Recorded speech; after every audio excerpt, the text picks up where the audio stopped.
Hello, everyone, and welcome to the 2022 TUVALA Cup Grand Finals Asia. My name is CM Sherna. And my name is CM Trent. And we have some amazing matches coming up today. We have some people who were in previous tournaments for Asia who did really well. Yeah, some returning champs as well, some newbies to come on out. I'm excited for how this kind of turns out. There are a lot of different classes up in here.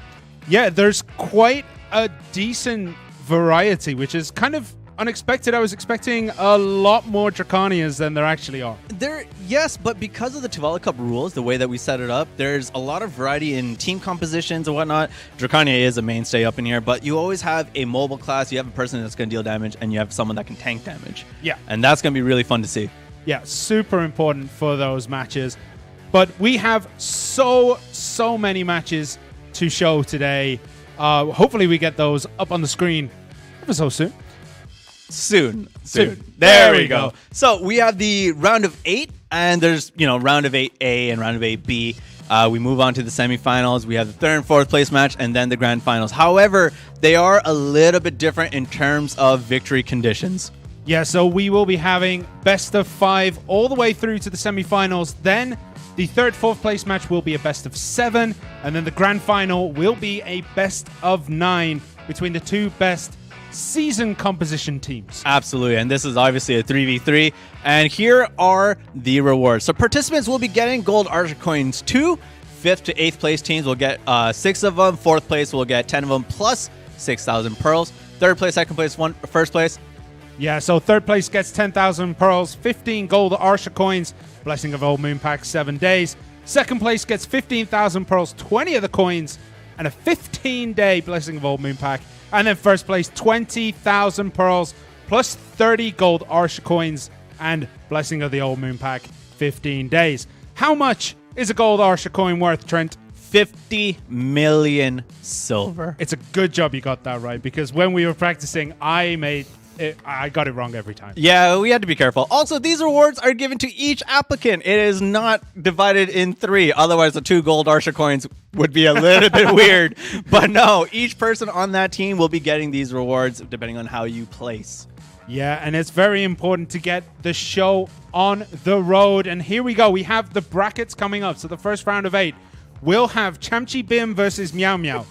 No, not Chanchi Beam. Chanchi Beam is a Korean translation. Oh, Chanchi Beam is so the first Japanese team is Tuna Beam versus Meow Meow. All right. I got this. We then have ULT going up against, and I got to get this Japanese name correct, Hukaina Chukushu. I hope I said that correctly. Yeah, then it's Obemi Dedde, right? Yep. Versus Lyrical Lucina. Yes. BBZ versus Nemheim is a wipe, and BBZ do go forward in that one. And then it is Babysitter versus Temp. Well, Temp, for reasons that we will not share, they had a very interesting name. They had a very interesting name. And then we have Waka Waka Peanutsuki, which means Waka Waka I like peanuts, versus Jokerface. It is a Spy Family reference, from what I've been told. And then to round, and then for Homoku Angels, who are returning faces, versus Tastes Like Donut. I don't believe that to be a reference. I just believe they like donuts. Yeah. Honestly, it's Daisuke. Peanut Daisuke. Okay. Ski. My fault. I honestly feel like the Japanese teams saw what happened last time when we were trying to go through the Japanese names, and were like, yo, these are great names, and decided to up the tempo. Yeah. And then just to kind of round it off there, the winner out of Tuna Beam and Meow Meow will be taking on, oh my god, Kyokaseiku Uritsu Atpu Campaign Kudasai, which is basically enhancement up event campaign. We'll be watching their progress with. We'll be watching their progress in general. So before every match, where you're going to hear us talking a lot, and that's because we're going to be looking into everyone's gear. So why are we looking at everyone's gear, Sherna? Well, TUVALA Cup is a seasonal character tournament, which means only TUVALA gear plus the the quest gear, so Yes. like the forest earrings and the red sand crystal rings. Plus, your alchemy stone must be either a Takros Spirit Stone or a Perilla Star. Or the Perilla Star, absolutely. So these are the things that we're always going to be checking. Now, we say seasonal, but if you've graduated but still meet the gear requirement, we're still good with that. However, if people have time-pieced out of the characters that they've inputted, that's going to be an issue as well. So we're just going to go through the equipments for everyone. We have a wonderful team, our contents team, as well as our console team in general, helping out. Which is why we have this production. You will never see this production. And our first match, Tuna Beam versus Meow Meow. Arifon Chicken, Kibe, Cat Paradise, rounding it out with Mystic, Draconia, as well as a Sorg versus Captain X, Fanta, and Sean J. That is Guardian, Dark Knight, and Lon. It's going to be interesting to see the Draconia Guardian lore rewind. Yeah, that's going to be kind of between cool. these two teams. And I believe our match is ready. Really? I believe so. Well, we better get into it then. Yeah, Tuna Beam, Meow Meow, get ready. I hope we get into this. Who do you think is going to take it? I'm going with Tuna Beam because I like tuna. That's a fair assessment. And I like beams. I watch a lot of shows that have beams in them. So it's a real shame they didn't just come in with a team of 3 Corsairs and just Tuna Beam. that was the craziest everywhere. thing. They have Tuna Beam as their English translation name, but no Corsair. Yeah, we're just waiting on the preparations. People in chat, who you got, Meow Meow or Tuna Beam? I see a lot of meows. Like Sidoria is out there going meow meow go. That was really hard to say. That should not have been hard to say. The Asia server always has like the most interesting of names. Yeah. And we're very sorry if we butchered your team name. Just know that we are not able to read that correctly in Japanese, Korean, and or English. And so we're having some difficulties here. It could be in any alphabet. We still won't be able to read it. That's a promise. I mean, All right. it all is. right. So the Draconia versus Guardian matchup, from what I remember, doesn't Draconia have a huge advantage in that? Apart from the fact that Guardian has a grab, I thought Draconia had the damage advantage between them. Damage and, zooms, basically. Yeah. But if you look at the teams, the Guardian is flanked with a Dark Knight and Lon, which can kind of compensate for the two of them. As long as they are able to kind of work together, coordinate their attacks, and have not the Guardian try and chase people down, I think we're going to be okay. And for people who are wondering what this is the TUVALA Cup for Black Desert Console. This is where we have a 3v3 tournament all the way right up to the Grand Finals. Tuna for the win. I'm going for Tuna. No, you. Yeah, I'm going you for said Tuna. you were going for Tuna. You're were going for Meow Tuna. I'm going for Meow Meow. I think. I don't know why. I just like it a little bit more. The Guardian Dark Knight Lon combination is pretty nice. You have a great damage dealer. You have Lon, who's going to be able to like wrap around the back of things and try to pick off here and there, and also the fact that it's a Lon and it just goes. Brrr. Nah, for me, I'm just going for the Mystics.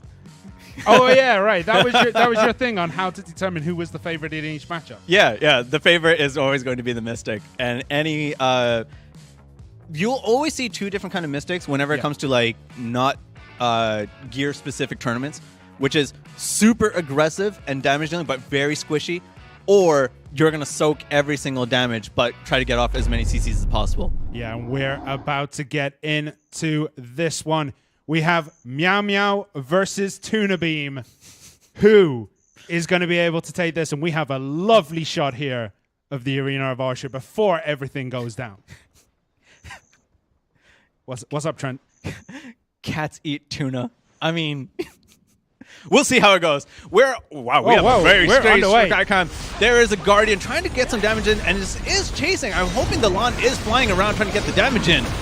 Yeah, we have a lot of damage going down. It's really hard to see what is going down. The Guardian is down, and damage piling on top. The Mystic is there. Eat out. Yeah, there is the V trying to escape, finding that rest period. Can they get reset here? They are going, and we're cutting to another shot. The Guardian trying to keep that distance away, trying to find any window possible before they can throw down the damage, and where we go? Yeah, it goes the way of team. It hasn't changed yet. But we still got 3 up. It's right now. It's a 3v1. It's a 3v1, but the Mystic, might be able to finish. Well, all right. Yeah. Okay. Okay, so in that match, we had some issues with the camera, but what did you see from what you saw? I saw characters. I saw characters as well. And from what I saw from the top-down camera, right? Yeah. The lawn jumped straight ahead Yeah. and into the team of 3. Yeah. Now, when you have a Mystic, you have a Draconian who have AoEs and can sit there and take a hit, this is not the best way to go, especially if you're a lawn. You're gonna get hit really hard, and because we have TUVALA gear, the DP's not there. Yeah, the DP is one of the big things. The TUVALA Cup, everyone is gear equalized in this tournament, so the LAN isn't going to be able to do kind of what the LAN does in a lot of these small engagement things, which is just run in and go ham. And as you can see, it is an awakening LAN.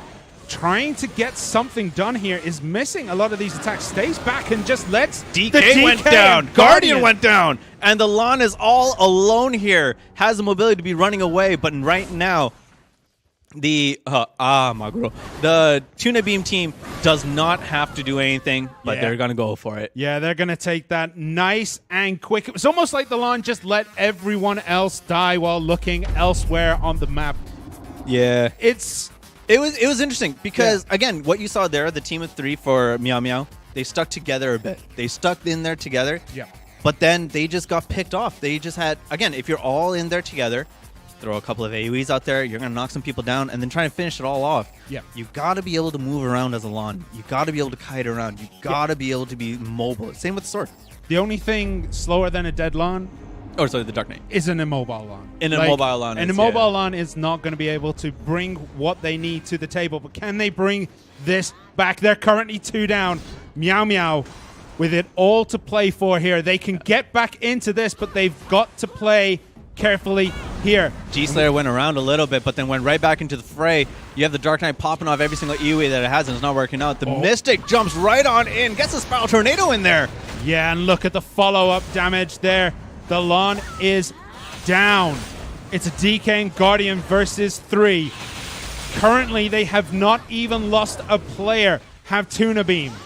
Tuna Beam is doing pretty great here. They're actually working as a team here. They're making sure that they're picking off the right people. Yeah, we get a V there, and that Mystic is absolutely lethal. Yeah, that again, you know, tidal burst and everything goes boom. You know this. There we have it. Tuna Beam, Maguro takes this one. Yeah, and they do advance to the round of 8B in this one. So I'm just going to write that here. Tuna Now again, Beam. Meow had good strats at the third of it. They're trying to figure things out. But when the Mystic picked off the LAN, and when it's a 3v2, you're already trying to fight a hell up. Yeah. You know, it's an uphill battle the whole way up, especially when you're losing one player. But the LAN just did not seem to be as effective as it probably could have been. But well, as well as the Dark Knight. You see, when you have the LAN and an Awakening Dark Knight like that, you kind of want to be paired together because you're both squishy. Yeah. You're super squishy. And that's going to be kind of tough, you know? Yep. Draconian sneezes and a couple of LANs and DKs fall down somewhere else. Exactly. And with the Guardian on flanking them, the Guardian didn't have enough mobility to be able to kind of compensate for all that, to kind of catch up to them, but it wasn't working out. But, you know, strong fights by Meow, but Tuna Beam goes on. Yeah, and it was a very, very clean 3-0 sweep. Not even one member of that team took, I think, 20% damage. Like, they were solid. They were playing around each other. They were protecting each other's flanks, making sure nobody gets picked off nice and easily. They just played very, very solid. It's going to be interesting. After that, I want to rate Tuna Beam as one of the favorites for the tournament. They looked unstoppable, but props. I mean, I told you they were the favorites because they had a Mystic. To be fair, other teams have Mystics too, so that's going to be kind of tough. It's going to be a bit rough. No, again, with the fact that they're on TUVALA gear, your DP isn't quite there. Yeah. You can't tank as many hits, and you got to be smarter with how you're moving around. You can't just kind of charge right in and hope to soak up a couple of hits. This is going to be really tough for a lot of mobile classes here. Yeah, and also, don't forget, these are all pretty much fresh characters, which means they're all hovering around that 61, 62 level, so they don't get quite as the DP passive. Yeah, but I will say, out of the Meow team, Captain X really showed a lot of promise with how they were fending off a lot of attacks and keeping the health up. Fanta was doing great in terms of mobility, And, you know, Sean J, props. Like, being alone with TUVALA gear is going to be kind of tough, but really try to put up a fight. The Mystic just caught him. Yeah, and we're almost ready to jump into the second matchup. It is going to be Ult versus Hukaina Jukio Joe? Again, we don't speak Japanese. Yeah. But for ULT, we have a Valkyrie, a Ninja, and a Dark Knight. Yeah, versus a Sork, Lon, and a Corsair. That's interesting. That's going to be a freakishly fast class. ULT is nothing to sneeze at, but, oh man, a Sork, Lon, Corsair combo? Against a Valkyrie, though, the Valkyrie does have inherent tankiness. It's going to be scary. It's going to be scary. Now, if it's an Awakening Valk, that's going to be rough. It's a very difficult class to take down at the best of times. Yeah. When you're on TUVALA gear, it's going to be even rougher. It's going to be interesting. So, like, if you were the mobile team, Hukaina, I'm just going to go with Hukaina. I'm so sorry. With Hukaina, if you were Hukaina and you're straight up mobile teams, how would you kind of pick off your fights?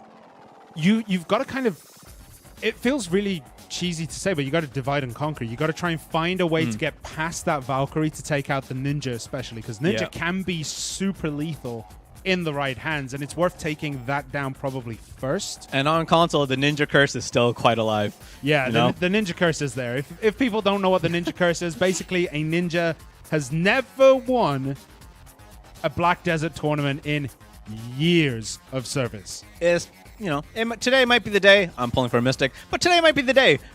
If you're the Valk, you're the Valk, and you're staring down your 3 freakishly mobile classes, unless your controls are up to par, you're going to have a hard time catching them. So what's the game plan for ULT here? You kind of, with the Valk, you can kind of do what we saw in the Arena of Arsha tournament that a lot of Guardians were doing, which is like protecting your backline, protecting the damage that can come in, wrap around, by just standing in front, holding the shield up, and just being like, all right, so if you want to get to them behind me, you got to take me first, and they're not going to let you do that. You think they got the DP enough to be able to do so with TUVALA? It's going to be hard to say. I think maybe they can do it with TUVALA gear, because TUVALA gear, for those who don't know, is basically straight on everyone. It's the same. Yeah. Every pen TUVALA gear is the same as another pen TUVALA gear. It's all identical. You know what's going to be kind of crazy? And some people are chatter saying, you know, being a mobile class in the Arena of Arsha is going to be kind of tough. Yeah. I actually don't think so. I feel very comfortable being able to navigate around there. Yeah.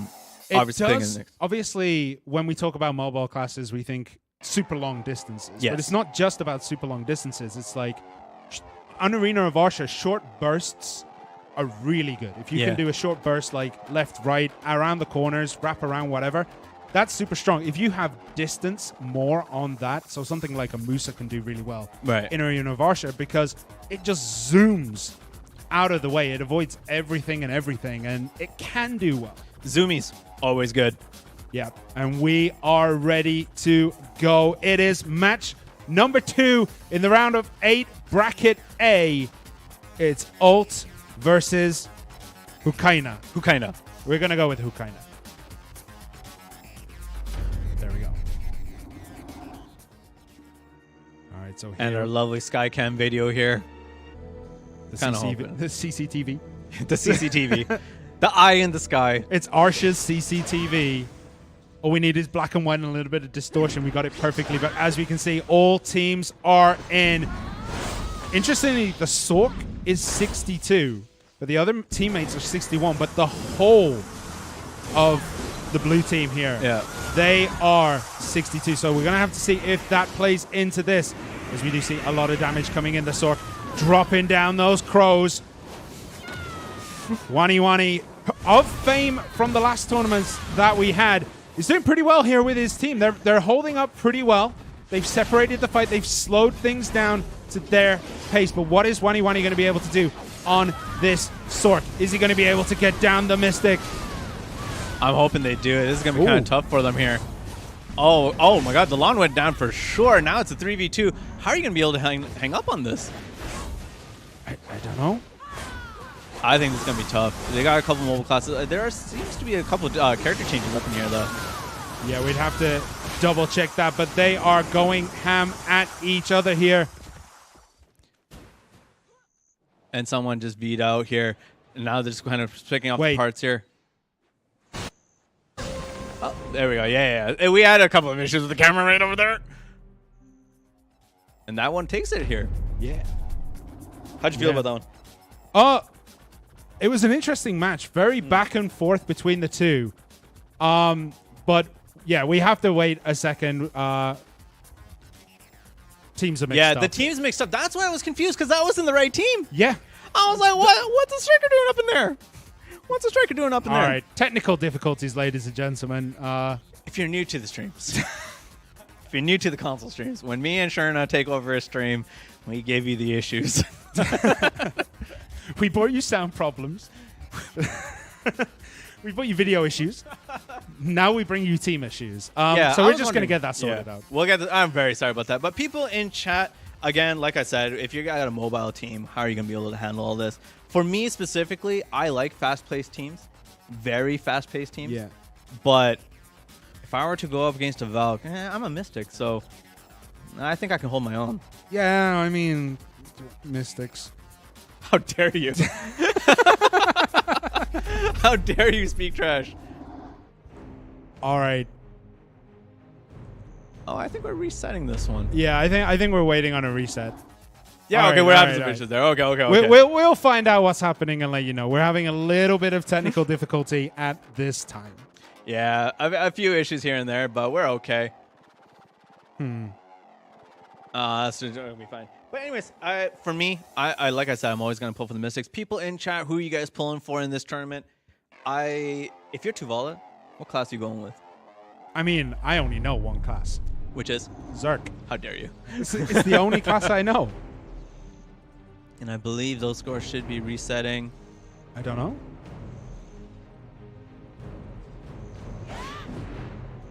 Oh, I see what we've done. We've switched up the teams here. We've switched up the brackets. We've gone into 8B first match. So, guys, this is the round of 8, part B. Tuna Beam against... What was the other team? Enhancement event. Enhancement event. Okay, all right. So, enhancement event go down in the third set, and I think that's that. No, we'll see. They kind of got messed up on this one. Yeah. My God. We're sorry. Whoa, what We're just sorry. happened here? We're sorry. Things happened. Things went boom. We'll get the answers. Sork Drak Musa. I don't know how I feel on. about that. I don't know how I feel about Sork Drak Musa. Musa? It's an interesting composition. I'm going to say that. It's an interesting composition. Why would you say it's interesting, though? For me, I like the speed on it. I mean, I don't. Really? I don't think the speed on it's particularly great. Aside from the Dracania, I like that speed. But the speed isn't going to win. You need damage. I know Musa has a lot of damage, but he clearly didn't show it there. And I mean, one of the issues is it is TUVALA. Musa really does seem to shine higher up. Oh, that's fair. Too fast. What happened? I agree. For those of you who are wondering what this is indeed the TUVALA Cup of Black Desert Console on Asia, where we are doing a 3v3 tournament. We kind of messed up with how we the order of did things? the order of things, but we're getting the hang of this here. I agree with you. I think Musa at lower gear scores are not going to be able to hang their own a bit. Yeah. But your strategy as a Musa would have to change based on the gear that you have. So I would say if you're a Musa, you're dashing in and out to get the CCs and hoping your team brings in the damage. Yeah. I mean, yeah, but they didn't get the damage down, did they? No, that's what I mean. Like, I would say that would be the strategy that you would go with. But, you know, I'm not in the tournament, and there's probably a good reason. So, all right. Let's go. We're going back to 8A, which is the first half of the bracket, which will be that Alt Hakuna matchup. We're going back to this. What we accidentally did was put on the 8B match, which was Tuna Beam versus Enhancement Chance Event team, and they went down. We'll call them the campaign team. We'll call them campaign. Tuna Beam are through to the semifinals. Yeah. They are through to the semifinals. They have had their run on the bracket. We messed up the order a little bit here.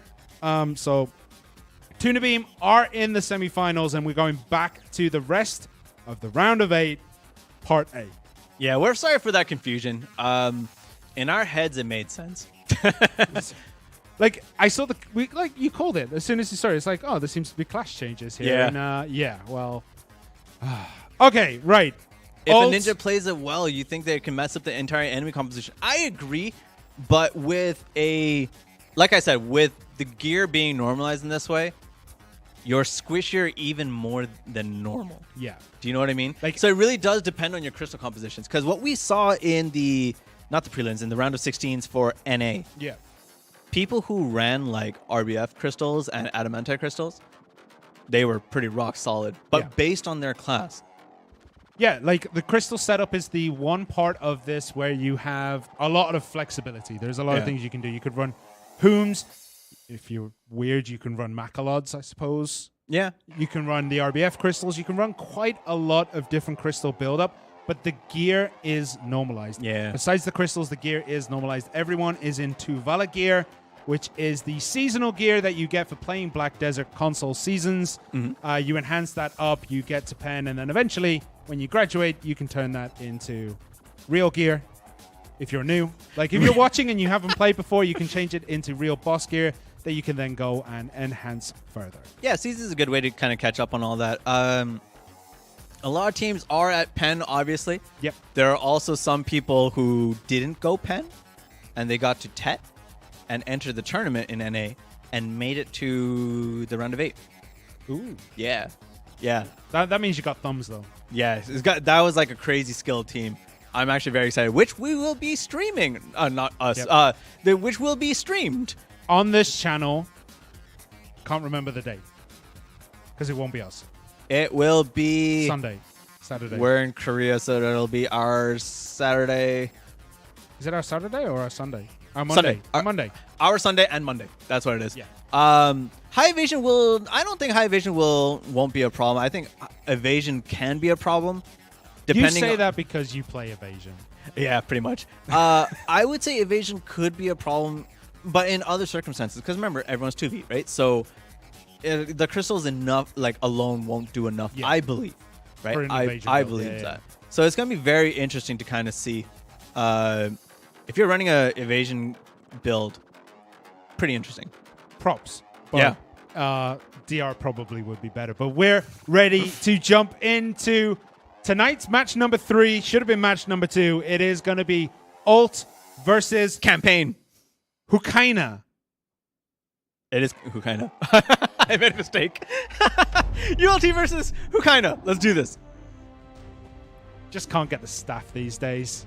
All right, so here we are. It is the Arena of Oshad. It is the TUVALA Cup, and it is Ult versus Hukaina. Yeah. Jukio Joe is the last part of the name for this team. So should we switch to Jukio Joe? Let's go with Jukio Joe. Jukio Joe? Oh, that's hard. Do you want me to go with that? I'll go Jukio Joe. Okay, all right. And out the gates they come here. Jukio Joe coming in as a team, but oh my goodness. They're kind of playing it safe here, walking back and forth, but they have been engaged right away. That Corsair! Woo! DK deleted, but long deleted. It is a 2v2. That Corsair took a bunch of damage there. Yeah, but it did work on that Dark Knight on the side of Ult, so it is going to be a ninja. But the Valkyrie's down as well, and it has all gone wrong for Ult in the first match here. Has Jukio Joe do take first blood? Okay. Let's break that down a bit. Jukio Joe went in as a team. Yep. They kind of pulled out, kind of judged the distance. Someone from ULT jumped in, and they swarmed. It was the DK. Yeah, and then they just straight up swarmed. Both people lost a player, and then, oh my goodness. It was the Corsair getting the knockdown that really opened that up. Like, yeah. They just piled in that damage. And I can see people saying, like, buff DK, please. It's a good class. It's a good class. It is a good class. All right, so here we go. It is round number 2 between Ult and Jukio Joe. What are we going to see here? Is it going to be the same? The Valk speeds up takes the front. The center stage, but now they're all just meeting in the center. And this didn't work out for them last time, but let's see how this plays out now. Yeah, the Sook getting right in and dirty with things there, and that's a knockdown on the Ninja, who is instantly deleted again here. It happened the last time. As soon as that Ninja got knocked down, that Ninja was taken off the board, but the DK is still up and running this time. Is that going to be the key that ult need to unlock this matchup?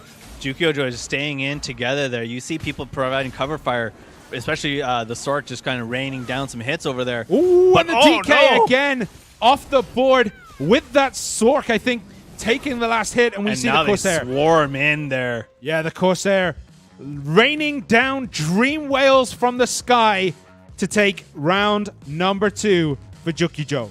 I think if you're bringing in dolphins like that, does that count as a 4th member of the team? We're going to have to take a look at the rules for that. I'm pretty sure somewhere it said it was only 3v3. You can't be having... And I saw 2 dolphins. Oh, even worse. That's why we have no... 2 dolphins. I mean, that's why we have no tamers. It's in the rules. There's only allowed to be 3v3. That's true. Hailing is counted as a 3rd member, so it's not going to work out. No, what we saw there, it played it a little bit better that time. You saw people kind of meeting in the center, judging their distance, and then you saw ULT pull back really quickly. Yeah. The loss of the Ninja right away, though, that's what kind of hurt ULT. Yeah, especially as Ninja is one of those classes that can just pile damage in an instant. They burst like no other, but we're going to have to see, will they be able to pull this back? You see someone peeling off on the side and ULT trying to measure the distance, but you have Jukio, so 2 people kind of meeting in the middle there, and now they're all together again. Yeah, they're all together, and they kind of lost track of their opponents, and CRX pays the price, looking in the wrong direction, and gets taken out as we do have a V coming down here. Jukio Joe trying to do what they can to close this match up as they take the Valkyrie off the board too, and it is a Ninja against the world, but we all know the Arena of Usher Ninja curse as the Ninja goes down. Jukio Joe take it as a clean 3-0. Yeah, okay, so this is something that I noticed in the North American tournament as well. What we're seeing is a lot of people who are not new to PvP, but they're new to tournaments. And for whatever reason, they are not popping their emergency escapes as often. Yeah. And that is very strange to me. It's one of those things that, like, yes, you can pop it. Yes, you know when to pop it. But when you're, like, facing down death damage, sometimes you can panic and just kind of, like, smash every button on the controller. They probably open their menu.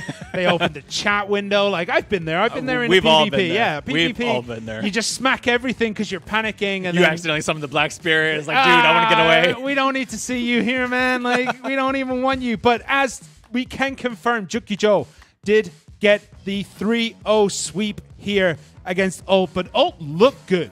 Yeah, Ult looked really good, and a lot of promise being shown there. I really liked how Nornal was kind of taking their Valk and mitigating a lot of damage there. We saw Deps and Lu kind of engage. Deps got caught a few times with on the Ninja. Yeah. And as a Ninja, your controls have to be a lot tighter than most other classes in terms of camera control and the sensitivities. You got to be able to move around as fast as you can and not stop. I mean, say most is a bit of an understatement. I want to say that Ninja is probably one of the hardest classes, and you have to get your setup But perfect. I like what Deps was doing. I think if we see Deps again in a tournament and Deps works on the camera controls more, because you could tell you're going in certain directions that he's spending time afterwards to kind of set the camera. Yeah, and so try and find it back where he was, you know, like trying to find that little, like, where to aim. You could see him, like, realigning. And sometimes with especially Ninja as well, like, some Ninjas, you don't need to align. Like, you can just throw things out and see how it goes. Yeah. And sorry, I misspoke. So basically, it's not that Asia doesn't know what tournaments are because they do their things, but more so in new people coming to TUVALA tournament. Yeah. Anyways. The TUVALA tournament gets a lot of new people in because there's a lot less requirements. So people who are not used to the 3v3 tournament format. Exactly. And now we have Obemi Tutui versus Lyrical Lucina. Corsair washing away the competition. I'm saving that one for later. Thank you very much. Orbemi has the Dark Knight, the Musa, and the Draconia. Yeah. Lyrical Lucina has the Guardian, has a Ninja, and an Archer. And that is a team composition that I'm kind of pulling for here. You got speed, more speed, and range. And far range speed. Far range speed? Yeah. Archer is like pew pew, fast pew pews on the at a distance. All right. It's going to be interesting to see how a Dracania does again. Yeah, it's gonna be kind of interesting to see. Again, I kind of want the Musa to kind of do well in this kind of thing. Also, when you have a character named Persona Music, I'm down. I'm down. I'm all right with that kind of thing. But again, we see these kind of classes kind of come in similar compositions. We're going with speed on Asia. On North America and Europe, we don't really see similar team compositions here. Yeah, the team comps are vastly different from what we saw from the round of 16 on the North American scene. Right. So, why is that? Like, honestly, it's playstyle. And we've kind of talked about this in certain update streams or on Discord or whatever the case may be. We've talked about this a lot. The way that the central market moves on Asia and the way that people play on Asia is different from EU, who in turn are vastly different from NA. Yeah. And so their team compositions are quite different. Even though they have the same knowledge of skills and the way that they do their combos are very similar, they play very differently in terms of how they approach PvP and how they approach PvE and life skills and all these kinds of things. Well, we have a bit of an update. Okay. Do you want to go for it? Old Bemi, which had the Dark Knight, the Musa, and the Dracania, have no-showed the tournament, and unfortunately will have to be DQ'd, and Lyrical Lucina move on to the round of 8B to take on Jukio Joe in a future match now. Unfortunately, without them showing up, this was an unfortunate circumstance. I really expected them to go far on this one. Yep. And our next team, Babysitter, both in Korean and in English, versus Temp. Now, do you want to give hints as to why they're now called Temp? Well, when you have a character name named Toilet. So, we have for Babysitter, the Archer, the Mystic, and the Guardian. While for Temp, we have a Hashashin. Interesting. Guardian and a Sage. Very interesting composition. Two classes we don't usually see. Yeah. But I just want to say, Mystic is a Clash trader. His Yeah. name's Enslar and is playing a Mystic. The audacity. yeah, that's my thing. I was like, but that's the family name. The family name is Enslar, not the Oh, the character name. family name is Enslar. Okay, The character name. That's allowed. The character name is Mystical. No, Temp had a very strange name, so we kind of had to be careful with that one. Yeah. But no, seeing a Hashashin in this kind of tournament is going to be very interesting. Yeah, Hashashin is... It's in a weird spot where, like, people who know how to play, especially Awakening Hashashin, are formidable opponents. However, it is very difficult to nail everything you need down. Yeah. I would say with Hashashin, when I've seen people play on NA and EU, I haven't seen too much in Asia, but NA and EU, the Hashashin is one of those few classes, I would say Hash, Ninja, and a couple others. They're played very differently. Yeah. The combos are different. Everything is different. And that is going to be wild. Yeah, it's like, I don't know, man. The Hashashin's going to be interesting. Is it going to be Awakening or Suck? It's got to be Awakening, right? I for Hashash? Yeah, for Hashash. I prefer Hashashin. Succession. Really? I personally prefer Succession. That's wild. I just like Succession more. I understand why people like Awakening. Sand Snakes. Sand Snakes. But for me, I just like the aesthetic of Succession. People in chat, let us know how you guys feel about this as well. Someone got interesting because we keep saying it. Interesting. Yeah.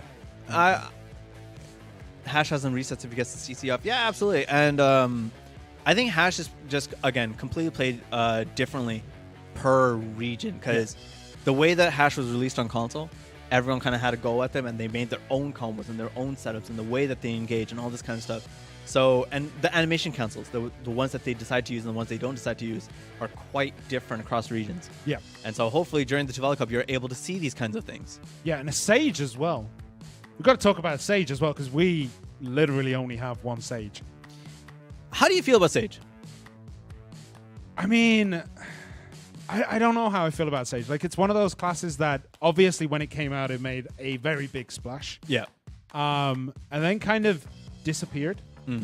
But the people who stuck with it generally are insanely skilled at the class. Like, they've gone through thick and thin. It's going to be... I wanted to say interesting, but someone called me out on it, so I don't want to say it anymore. It's going to be really cool to see. It's going to be cool to see how the Sage plays, because, like, obviously there's been changes happening to Sage and this, that, the other. Is it going to be able to handle its own? Is it going to be able to, take people down the way that it used to do? Or is it going to be more like... With that team comp, I feel like Sage and Hash would take the same roles where you bounce in and out as much as you can. Whereas the Guardian is going to try and do the most damage here. Yeah, Sage is that class where, like, getting out of dodge is relatively easy. Like, you can be lost completely. Like, you can just not find a Sage at times. Fair. And then it just magically appears, drops a couple of nukes on you, and then you end up on the floor. Like, and then, obviously, you'd have the Hash for follow-up on that. Fair. But we've been talking about Temp for quite a while. Babysitter's got the Archer, Mystic, Guardian. How you feel? For me, they're my favorites. For one reason and one reason only. We're just gear checking right now. We're just making sure that everyone has the correct gear. I'm pulling for the Mystic, but again, I'm looking at the level totals here. This is going to be difficult. What are the level totals? You'll see when you guys get in. You guys will see when you get in. But we've seen upsets pulled on NA. Yeah. Legitimately seen pulled upsets on NA. Oh yeah. I just noticed what you're talking about. Yeah, so this is going to be kind of interesting to see if they're able to compensate for the lack of levels. Yeah. They met the requirements. They met the requirements. But they are the level inefficient right now. I think Linda G and Penta are going to have to really anchor this team with the Archer and the Guardian. Unless Enslar on the Mystic has figured out something we don't know, and level 60 fair as a Mystic is something that's more powerful than a level 61. That could be an issue, yeah, for sure. Yeah, you never know. You never know. We're just continuing to check gear here, so guys, we're just making sure. Someone said it's still TUVALA, but it doesn't matter. But losing, what do you gain at 61? There's a couple of skills, right? 61? 61. Yeah, you get skills. Yeah. So as well as with on Mystic, can you remember what you lose if you're not 61? I can't remember off the top of my head. I should know this, but I can't remember off the top. But you do lose one of the skill levels for sure, and it's usually one of your bigger levels. So it does matter. Honestly, I would say just losing even one level is bad. If you're losing 2 levels, then you're kind of like, you gotta be really good, and also get really lucky with resisting CCs and stuff like that. You're gonna get rocked. You know what I mean? Like, you're not going to be able to land some of your hits as well either. Because remember, like we said, when it's all TUVALA gear, supposing everyone's at pen, everyone has the same accuracy from their gears. Everyone has the same AP from their gear. And so all the level passives that you get from it counts way more. I feel more so than any other tournaments. Yeah, 100%. Like, when you get to like the other Arena of Usher tournaments where it's like 63 versus 64, that gap is not as damaging as a 60 to a 61.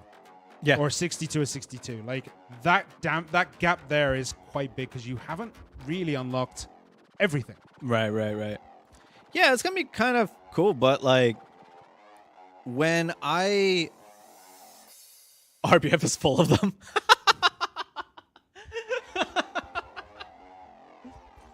I mean, on Asia, legit. Because in you do NA RBF quite a few times. How do you feel about it? What kind of characters do you see more often? Honestly, I couldn't tell you. I just usually see my own death screen. I can tell you that when I participate, one Mystic is in there, and I raise that percentage by 100%. This is what I do. In EU, I haven't really played RUF on there because I'm nowhere close to being geared. I can't focus on 2 different accounts, but I would say EU probably has a similar RBF composition to NA. I tell you what, EU wouldn't have. Wouldn't have a killer shy that just goes around butchering people. No, they do. They do. Right. I don't remember if I told you this. Their console is very, very special in that shy is there is a killer shy on each region. Asia has a killer shy, EU has a killer shy, and NA has a killer shy. NA's killer shy I know at this point personally. EU's killer shy I know personally. Asia's killer shy, I haven't gotten a chance to speak to them. Killer shies are everywhere.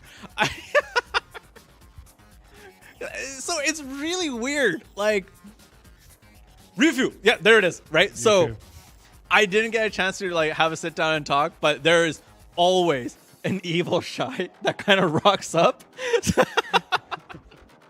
There's always one in every family. There's always one. There's always one. There's that one little toddler that runs around, kicks everyone's ankles. But it's crazy because in other regions and other platforms, they don't have same gusto, hostility, the same anger and hostility. So for those who are watching who don't know what a shy is, it's basically supposed to be more of a supporting class. However, some people have found a way to make it. It is a cute class that when you look at it, you don't sense danger. And so people, like as someone in chat is saying, people made jokes at their expense. And then on console, apparently there was a global meeting of shies where they're just like, we're going to nominate one per region and then just take over the world. and our NA shy is in chat. Thank you. All right. So just to, oh wait, there's Cribsy. Hey, Cribsy. Shy is the sport. Just to keep you up to date. Oh, wait. As soon as I was going to say that, we are finally ready. The gear checks are done. We had to do some switching of, someone had to do some switching of gear, but we are good to go. It is going to be Babysitter versus Temp. Finally, another match. Here we go. I'm going with Babysitter. Babysitter, that Mystic's got to pull through. You're going to see the level difference that we were kind of talking about. Yeah, so we do have the Archer, Mystic, and Guardian on Babysitter against Sage, Guardian, and Hash. And the levels have been improved since the time they signed up. Awesome. So the Hash hiding in the Sandstorm. Nice movement there all the way through to the back, but the Archer has taken quite a bit of damage. Needs to get out of dodge, but the Assassin is in a world of hurt. It's down, and it's going down further, and it is out of this. It is 3 versus 2. A Sage and a Guardian. What can they do? A Mystic is down. Mystical is out. So it's Guardian, Archer versus just the Sage. And now this Sage is trying to hold them back here, but got popped off on the side. Yeah. All right, so what we saw there, how'd you feel about it? Interesting compositions. Like, I didn't think the Hashashin Sage combination would work. Yeah. But it looked pretty solid. It did. As well as for Babysitter, the Mystic was quite aggressive, but with the skills that were being used weren't as protected, and so got caught with the Assassin, had to kind of V out of there, and then got killed on the arrival. Yeah. You know? And we're ready to jump into round number 2. It is Babysitter versus Temp. So straight out the gates they come. The Archer trying to throw down something here. Led the pack, but then fell back to backwards. Oh my goodness, the Guardian just V'd out. It wasn't in any particular danger here. It was stunned up. It was stunned up, but it seems like that might have been an overreaction as we are 3 versus 2. The Hash is already down. Sage has taken a beating. Temp's Guardian trying to do work with the baseball bats here, but is not able to connect in the way they want. Is being met by Mystical here. Mystical is doing all the right combinations here, getting all the protections on their skills here, but is not being able to land. But the Guardian on Babysitter goes down. It is now it's a 2v1. And soon to be a 1 versus 1 if they can get down this Mystic. In comes the laser beams from the sky. Oh! The Archer with a clutch move there. Babysitter takes another round. Babysitter does take another round, and that is no slight towards Temp. That was a great matchup on that one. It just fell the way that it did. Was it the Archer that got the CC, or was it the Mystic got the CC? The Mystic got the Raram skill, the fist that went in, kind of stunned, and then the Archer just kind of cleaned up there. Because it looked as though maybe the Archer had saved the Mystic, but the Mystic ended up saving itself. Essentially got the CC, but then the Archer did definitely take him down. We're going into the third match. Can Temp take a round here? Babysitter going in. Archer goes in first. Probably going to take a skill to go back. Yeah, there it is. Yep. I got that one down. It's almost like you know how Archer plays, right? So here we go. The Archer jumping in is 1 against 2 right now, and that is a class that can kind of stay out of dodge, but this Hash is struggling with the terrain here, failing to get back up, trying to get away. A lot of movement going up from the back there. Enslar Mystical is going right on in, trying to take as much damage as possible, letting their Archer do enough damage. 2 people go down. Sage and Guardian are down. It is now the Hash alone, while Babysitter regroups, is trying to chase down the Hash. Yeah, trying to do what they can. This Hash trying to hide out, trying to stay alive, but does a Succession Hash have the burst needed to be able to take a 1 versus 3? I think it's going to be really difficult for them to do so. Right now, Babysitter is just playing as a team, sticking together, and then having one person peel off, come on right back. They're just waiting in, and they're just, oh god, this is just baseball to the wolves here. Baseball bats to finish, and that is Babysitter taking a round, taking the match against Temp, and they are through to the round of 8, Part B. And again, no slight to Temp. Temp did a really good job there. The Hash tried to stay alive as much as possible, but just didn't land any of the CCs that it tried to get off. Because the Hash tried to target the Mystic, and the Mystic, for the most part, had a really good use of skill rotations, and Mystic suck. Yeah. Did a really great job mitigating that, and then you have the Archer and Guardian on the Babysitter just to kind of clean up. Staying protected all the time is apparently a really good way of playing. It is. That is a Mystic that is very aggressive and really knows what it is that they're doing. Yeah, making sure that you don't get caught out. And chat has given us an update quicker than I think we got an update. We're still going to kind of wait it out just because out of respect. But yes, essentially, for me with Temp, I think Toilet shows a lot of promise on Sage. I think if you keep that, keep up with that same kind of energy and that kind of, I think Toilet as a 1v1 will do really good. Yeah. And on a 3v3, Toilet's style of play doesn't lend itself to help the Hash. Yeah. In which it maybe could have done better with. No, you can stay there. I appreciate you reaching my height. Technical difficulties with the chair there. I accidentally pushed the chair down. Hash not enough damage. I would say in a 3v3, if Hash got the CCs off and the Sage came in with the peripheral damage, that would be my ideal style of team play, whereas the Guardian on that team would try to mitigate as much damage as possible. Yeah. And take as many hits as possible. Try to keep it so that the Guardian is in a 2 versus 1 while the other 2 can take down the other one. But it never really worked out that way. The Hash kind of seemed to get a little bit lost. Yeah. It got stuck on the ramps a little bit here and there. Hash got picked off on the side there. Yeah. Right now, who do we got coming up for us? We have Waku Waku Peanutsuki, which is Daisuki, which is I like peanuts. Waka Waku. And Waku Waku is most likely a Pac-Man joke. No, this one is Spy Family joke. Oh, is this Waku Waku? As well as Pac-Man, I believe. But anyways, they're going up against Jokerface. Waku Waku has the Musa, the Dracania, as well as a Witch. You have Jokerface coming in with the Warrior, Ranger, and Hash combination.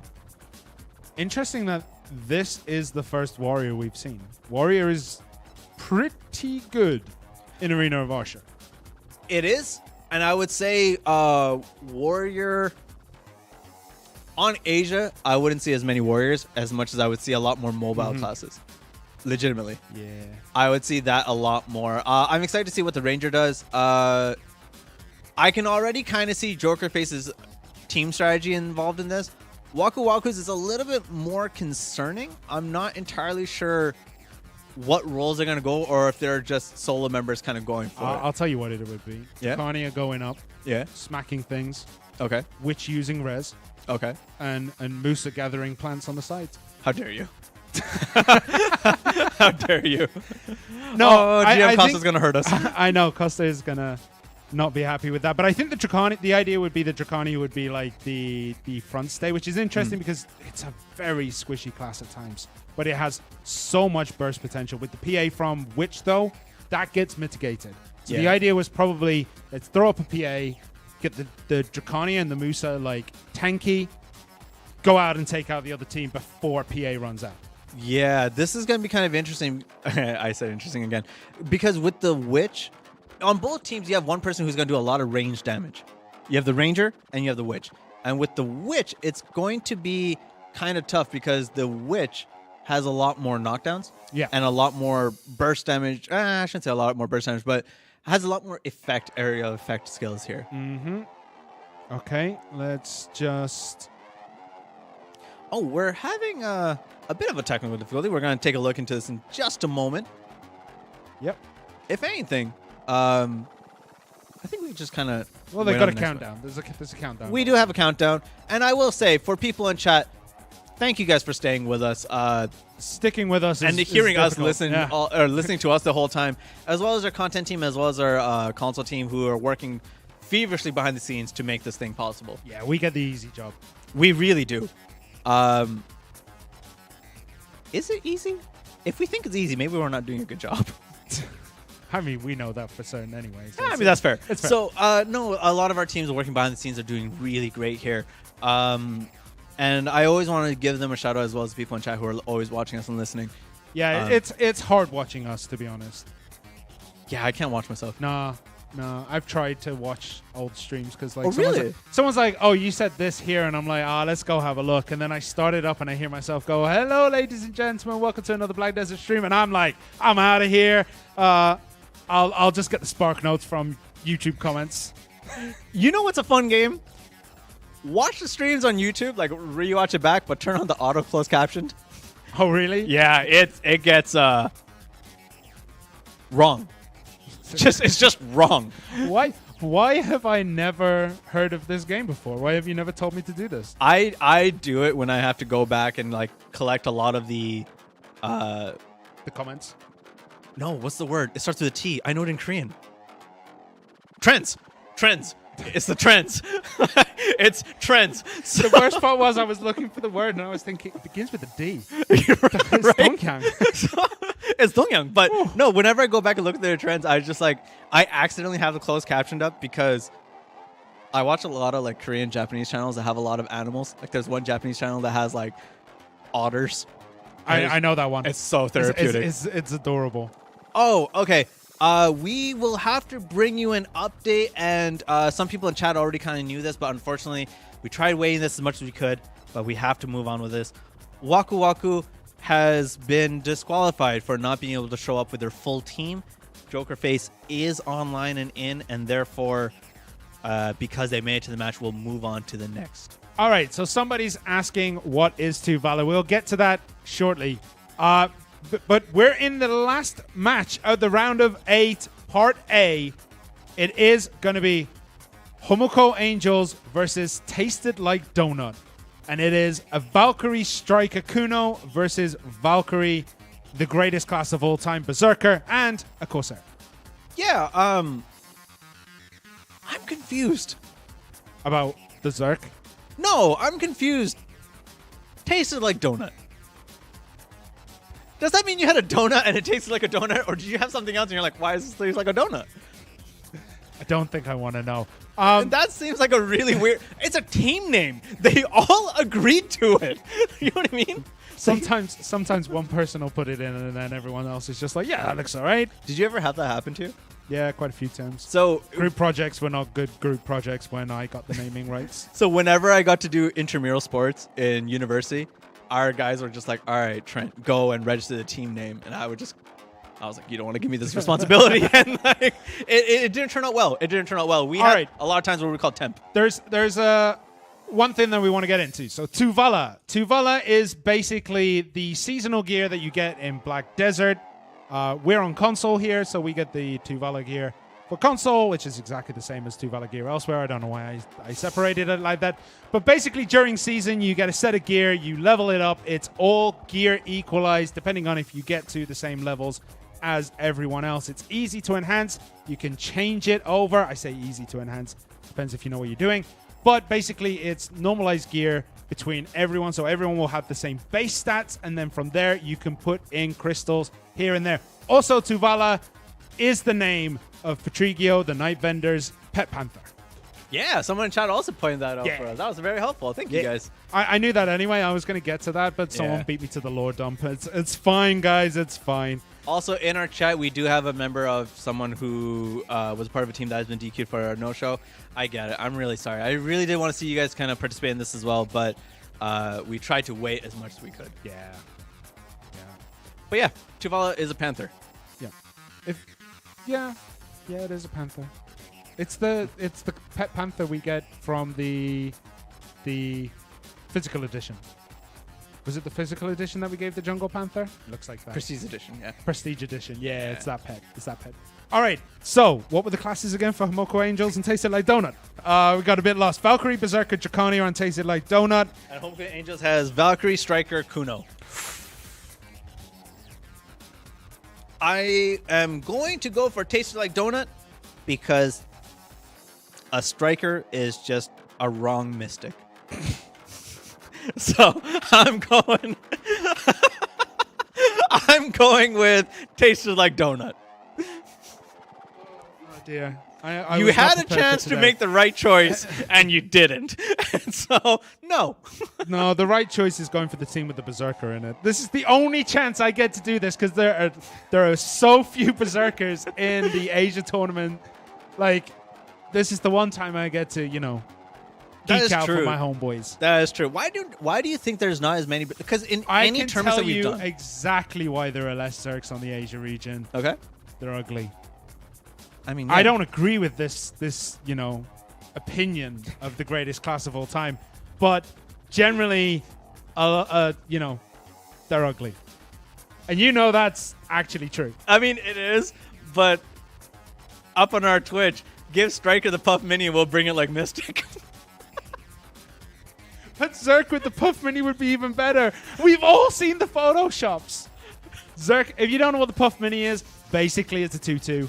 And it's beautiful. It would look so good on a Zerk. And okay, we're waiting. We're waiting a little bit on another team again, because after we get past the first round of 8, that's when we can start rolling because all the teams are in. So yeah, give Zerk the Puff Mini. Sherna gets it. Of course, I've been arguing. This is not a joke. You can testify for this. I have been arguing for the female Cabellius costume for Zerk for 3, nearly 4 years. I have been arguing this since day one. You know what's crazy? We'll have like meetings, right? We're gonna have like meetings, and it's like, right, so we're working on this, and this is the thing that we're working on next, and we really think Constant's gonna really like it. What do you guys think? And Sherna's like, how about that Cabellius? How about Cabellius? And I got a picture. Someone made me a Photoshop of it. So I just put that up on the screen and just go, look, hark at its glory. It's beautiful. And then I get told to go outside. We have not been asked back to those meetings. Oh, dear. It's all right. We'll try to push it again. I'll One go for day. the Puff Mini. I'll go for the Puff Mini now. Maybe people would be more willing for the Puff Mini. I don't think so. I like how Sherna is one of us. I've been one of you for a long time. Oh, okay, we got some seemingly bad news. Trent, do you want to be the one to break it? Yeah, I'll be the one to break this. And for our final match of the first part of the round of 8, unfortunately, Homoko Angels is a no-show. And so Tasted Like Donut will move on to the second part of our round of 8, who will be taking on Jokerface because Tasted Like Donut is in the tournament. Yeah, so Tasted Like Donut will go against Jokerface. So the round of 8B, I think we're going to be going to a quick break. I hope so, but we'll see. Like, hopefully one of our people on the content team and stuff can let us know. Yeah. We are going to go for a break. We're going to go for a quick break. So we're going to go for a quick break. We'll be back as soon as we can, where we will be coming back with the round of 8 part B. Yes, round of 8 part B. And I promise that you guys will not be hearing us talk for a long time going forward, because all the teams in the round of 8 part B are here. Should be here. Should be here. There's a chance one of them might not be. I said something wrong. They should be here. But yes, we're going to be heading into a break. Stick around. Thank you for joining us, guys. Thank you, guys. See you soon.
And welcome back, ladies and gentlemen, to the TUVALA Cup, the 2022 Grand Finals for the Asia region. This is Black Desert Console. My name is Sherna, his name is Trent, and we're going to be getting down to the round of 8, Part B. Part B, yeah, the part, excuse me, basically Part 2.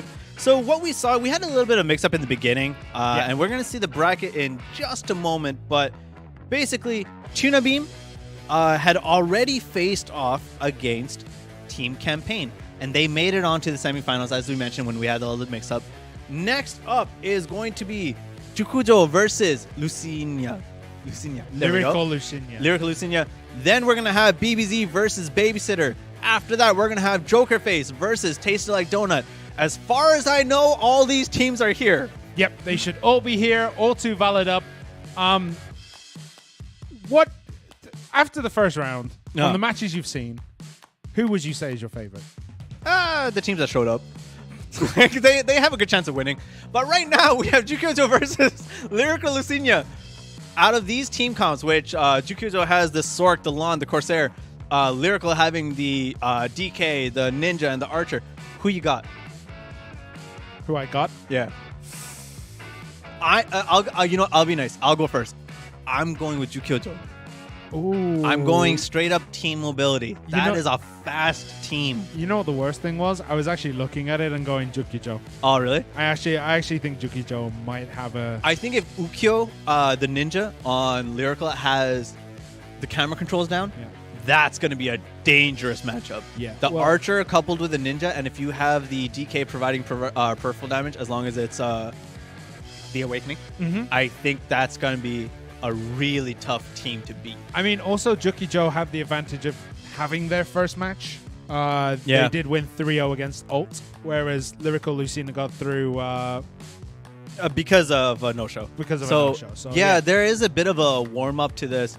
I'm excited for this one because the speedy team of Jukio Joe was really fun to watch. Yep. And they had a lot of team play down. There's some parts where they're still kind of working on, I believe, because right out the gate, if you're those squishy mobile classes, you don't want to be packed in together. You want to take lanes and then meet up somewhere and meet in the middle. So as long as they're communicating that this time around, and I hope they do, I think they have a really good shot of taking this. Yeah, someone said Japan will win, and the interesting part is both teams are Japanese. So you're not wrong, You're not citizen. wrong. That's 100% correct. You cannot be wrong with that statement. But honestly, Jukio Joe looked fantastic against Alt. Yeah. So it's going to be we're just going to have to find out what Lyrical Lucina are all about, because it is an interesting composition. It is a team that when we were in the run-up, we were like, DK Ninja Archer is it's one of those compositions that you just don't normally see together. And putting it together is like putting, I don't know, cheese and jam together. You know, it's like, it doesn't sound very good on a sandwich, but let me tell you, it's all right. Ooh, I don't know. Cheese and strawberry jam. Ooh, Chad, I don't know how I feel about that. It's like that, man. Dude, it's like cheese and strawberry jam, dude. Are you talking like nacho cheese? Or No, are you talking I'm like talking like cheese? slice cheddar cheese straight off the block, man. I don't know how I feel about that. Look, man, growing up in the UK, it's sometimes you just got to make do. I don't know how I feel about that. But our next match is ready. I hope we get in. Yeah, let's go. There we go. Oh, the timing. Woo! Tingles. It's the finger guns. All right, so here we go. We're in CCTV mode as we're now on board. And we're following Lyrical right off the gate here. And now we're back to Jukio Joe. Jukio Joe, again, moving down the center as a pack. This is going to be kind of weird. The Archer kind of providing peripheral damage and jumps right on in and is taking a lot of hits there. Yeah, but the escapes are good, so they will have chance to reset this Corsair. Zipping around the arena, trying to just find someone. Was looking at the Archer, but the Archer does manage to get out of dodge. Sork took a lot of heavy damage there. That was going to be kind of dangerous, but actually got right on out of there. Corsair taking a lot of AoEs here, but isn't landing them right now. Yeah, but look at that DK. That DK got very low and just managed to find the space to heal back up as we do get the Corsair in that mermaid Takes a form. big hit there. Oh, and the Archer is down. Is that going to be the first card in this house of cards to fall? Cobalt is very low, as well as the Ninja does V escape. But really, SR is down. The Sork is gone. Now you have Jukio Joe full health versus Lyrical. Two members, but a lot of health missing here. Yeah, the Corsair is doing a fantastic job. Does get knocked down. Needs to get out. We see those ropes. The mermaid form coming in. Escaping. Throwing those dolphins around. Trying to get the kills. But... oh, I thought Temp oh went my down. goodness. It's Ukyo. so low. Ukyo is an amazing ninja. This is where you see talent shine right through. Doing a lot of damage, moving in and out here. And the DK is nothing to scoff at either. Yeah, this is probably the best ninja we've seen all night. With the best Corsair we've seen all night, because it's the only one we've seen all night. But Temp name 789 has taken quite a beating here. And the health has just been reversed here now. And again, they're healing back up. They're doing quite a bit here. The disengages, but oh, the Corsair walked right into that DK sword from the sky. And now it's Lon versus 2. This is possible, but it gotta get out now. Couldn't get out of that one little corner there. Lyrical Lucina takes this one. That could have gone either way. That really could have gone either way. That was not a clean victory. That was... ooh. It was back and forth. That was super back and forth. Just the movement, like you see the Corsair and the Ninja were moving in pretty similar ways. Like they were just here, there, everywhere. The Archer went down super early, and that was a difficult point to pull back from. Yeah, with the Archer going down, though, they traded enough damage to even it out at 2, and then that was intense. Let's see how they break out the gate this way. Jukio Joe, again, going down the center. Corsair, going down, going left. Gets caught right away by the Archer here. Yeah, trying to get those down attacks, but the V comes in as soon as it sees the Ninja coming over. So they are out of there. Can they get a chance to reset? The Corsair is down just a little bit. And they finally reset here. Hopefully they got the skills all in check here. That was dangerous. The Archer taking heavy damage on the side there. Yes, so is the Ninja. The Ninja is down. That's a big win for Jukio Joe in this engagement. Turquoise is down as well. That's the Archer down. Is a DK against 3. The Corsair, Lon, and Sook should have this all wrapped up. But one thing we know about DKs is they can pull absolute miracles out of nothing. They have so much burst potential. Will they be able to put it down here as Sapphire is starting to go low, and that's just too much to handle. And just like that, Jukio Joe, they pull one back. So, Jukio Joe wasn't happy with the first match. No. They came out right out the gate. When the Corsair came down the wing, or came down the center and then went off to the wing, the Archer caught him. Yeah, caught the Corsair right away, and that was a moment there. Yeah, and you saw that the Corsair was there just like holding the V. It's like, it's an Archer. What they're going to do? Down attack me? Ha, LMAO. But then the Ninja starts walking over, and they're like, all right, I'm out. Peace. Yeah, and the Ninja got taken. The V. Yeah, trying to save the V as long as possible. But here we go. We're into round 3. That was an interesting tactic from the Sork there. I wanted to launch with that in the beginning. It's a free shot when you know you got this much damage. But the Ninja already is very low. But 2, make that 3 on the side of Jukio Joe. Injured. The Corsair has been eliminated. The Lon trying to recover, trying to get back, but that leaves the Sork all alone. But one thing Sork can do is just avoid damage, because Ukyo is one of those people on Asia that you don't want to let him recover. You got to end this one. You got to finish him. And they couldn't do it, but everyone goes down. Oh, DK's out. DK's out. Oh, I don't know if you saw that, but that Sork there was MVP, caught 2. I think it might have been even the 3rd. But now you got to take all of this in. The Sork can only do so much there, but my goodness. Yeah, Lyrical takes that one. Dude, there was a point there where that Sork got 2 KDs, looked as though it was going to finish, because I think they both ended at like 6-7%. The skill roto finished. The skill roto just finished.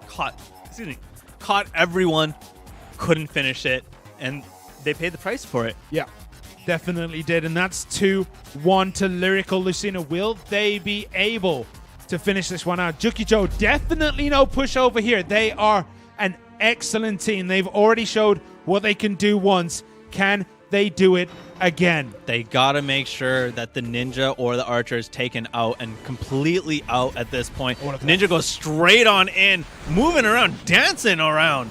Corsair's trying to get a hit out there. Yeah, trying to get in on the back lines. We have the Corsair here. Throwing those whales around. The DK is down. The Sork Corsair combo just a little bit too much to handle here. But this can still work out in Lyrical's favor. Oh, got caught in feed instantly. Getting out of dodge. But yeah, that just left their teammate all on an island. Turquoise got taken out, and now it is Jukio versus 3 people. But it's Dancing. Jukio, again, nothing to scoff at. Dancing got caught by the wall there, and Jukio Joe takes that one. Exciting rounds. 2-2. 2-2. This is a crazy matchup. I am so happy you guys don't have to hear us talk. That is insane. When you start looking at the class competition, you're like, Corsair, really? Like, Ninja, Archer? These are 2 teams that are actually playing as teams as opposed to taking individual efforts onto the field. This is incredible. It's not a 3-way 1v1. It's a 3v3. Exactly. Sudden death here now. The last of our best of 5 of this match. So it's Fruciante Guild versus Aqua here. Who is going to take it? Oh, instantly the DK is getting deleted here. Got to be able to recover. You got to take that time to recover. Jukio Joe trying to fish out the DK, but I don't think they're going to be able to. They got problems of their own. That lawn is looking pretty low. Has to be, even though it wasn't CC, just trying to buy some time. The Corsair getting low as well. Jukio went down. Jukio went straight down, and I had to miss that one. What happened there? Don't know. The Archer, though, trying to do what he can. Trying to just rain those, get some CCs off. Can he do it, though? He is stuck with the DK. It's Archer DK, but the DK is down. And Archer is not known for its 1v3 potential. And this looks as though Jukio Joe are going to take it. They are through to the semi-finals where they will face Tuna Beam. Hey, just to say, Lyrical, amazing performance. Yeah. Both teams, amazing performance. That could have gone either way, and I don't think anyone was disappointed with how the matchups went. That was incredible. The team compositions were wild. They traded wins, and Jukio Joe just had to take the last one. Yeah, I mean, look at that. That is resilience. That is a team that played together. Both teams clearly had the teamwork down. They both were playing well as a unit. Absolutely. And again, in the last match, it was just a matter of which team loses a member first, and then your team play can't compensate for that. Yeah. And so when the DK went down, or sorry, when Jukio went down, you lost that burst damage there. Then Ukio's not a ninja to scoff at. He has control, or he or she has controller capabilities. Yeah. He knows the camera and goes in and out. And when they got caught, they just got caught. That was incredible. Congratulations to both teams. Jukio Joe goes on to the semifinals to meet Tuna Beam. But first, we're going down to BBZ versus Babysitter in our next matchup. Here we go. It is BBC. First time we're getting to see this team tonight. It is Draconia, Ranger, and a Sage against Archer, Mystic, and Guardian. I'm taking Babysitter. Really? Yeah, it's a surprise pick. I don't know why I'm so surprised every time. Every time you say Mystic, I'm like, really? Why would you say that? How dare you? Oh yeah, wait. It's a Mystic. Of course you're supporting that team. They did a great... No, both teams did a great job. I'm excited for this match because we didn't get to see BBZ. And if they're anything like Lyrical, surprises are going to happen. Yeah. And I think that's what kind of happened in the last match. There were a lot of surprises. So while we kind of get ready for this one, BBZ coming in with the Draconia Ranger Sage. And, my favorite for this one now is Babysitter with Archer, Mystic, Guardian. Yeah. We're seeing a lot of teams that have the long range damage and peripheral damage and the heavy hitters. Oh, I thought you were going to say the beauty, which would be the DK, because there's a lot of DKs here. I mean, the Mystic's beautiful too. How dare you? Have you seen the hair? Okay.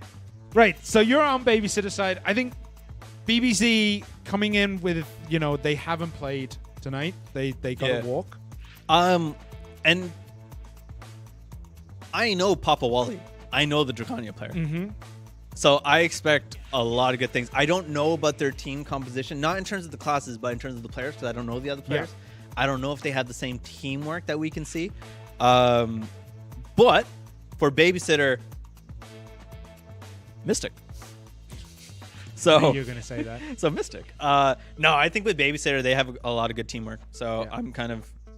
We saw that kind of work. They have the clean wins, and their Mystic is aggressive enough for their Archer to provide the cover fire. Did you see what? Oh, how far I can? Yeah, I'm double jointed. Things get really weird. It's really weird. I know it is. Yeah, I've seen it. I'm gonna just keep my fingers just like this. Dude, what you gotta do? You gotta put one hand on the table, one hand on the mic. Oh, you know what? That's how you do there it. we go. Yeah, all right, you gotta hold it there. Our next match is ready. Let's get into it.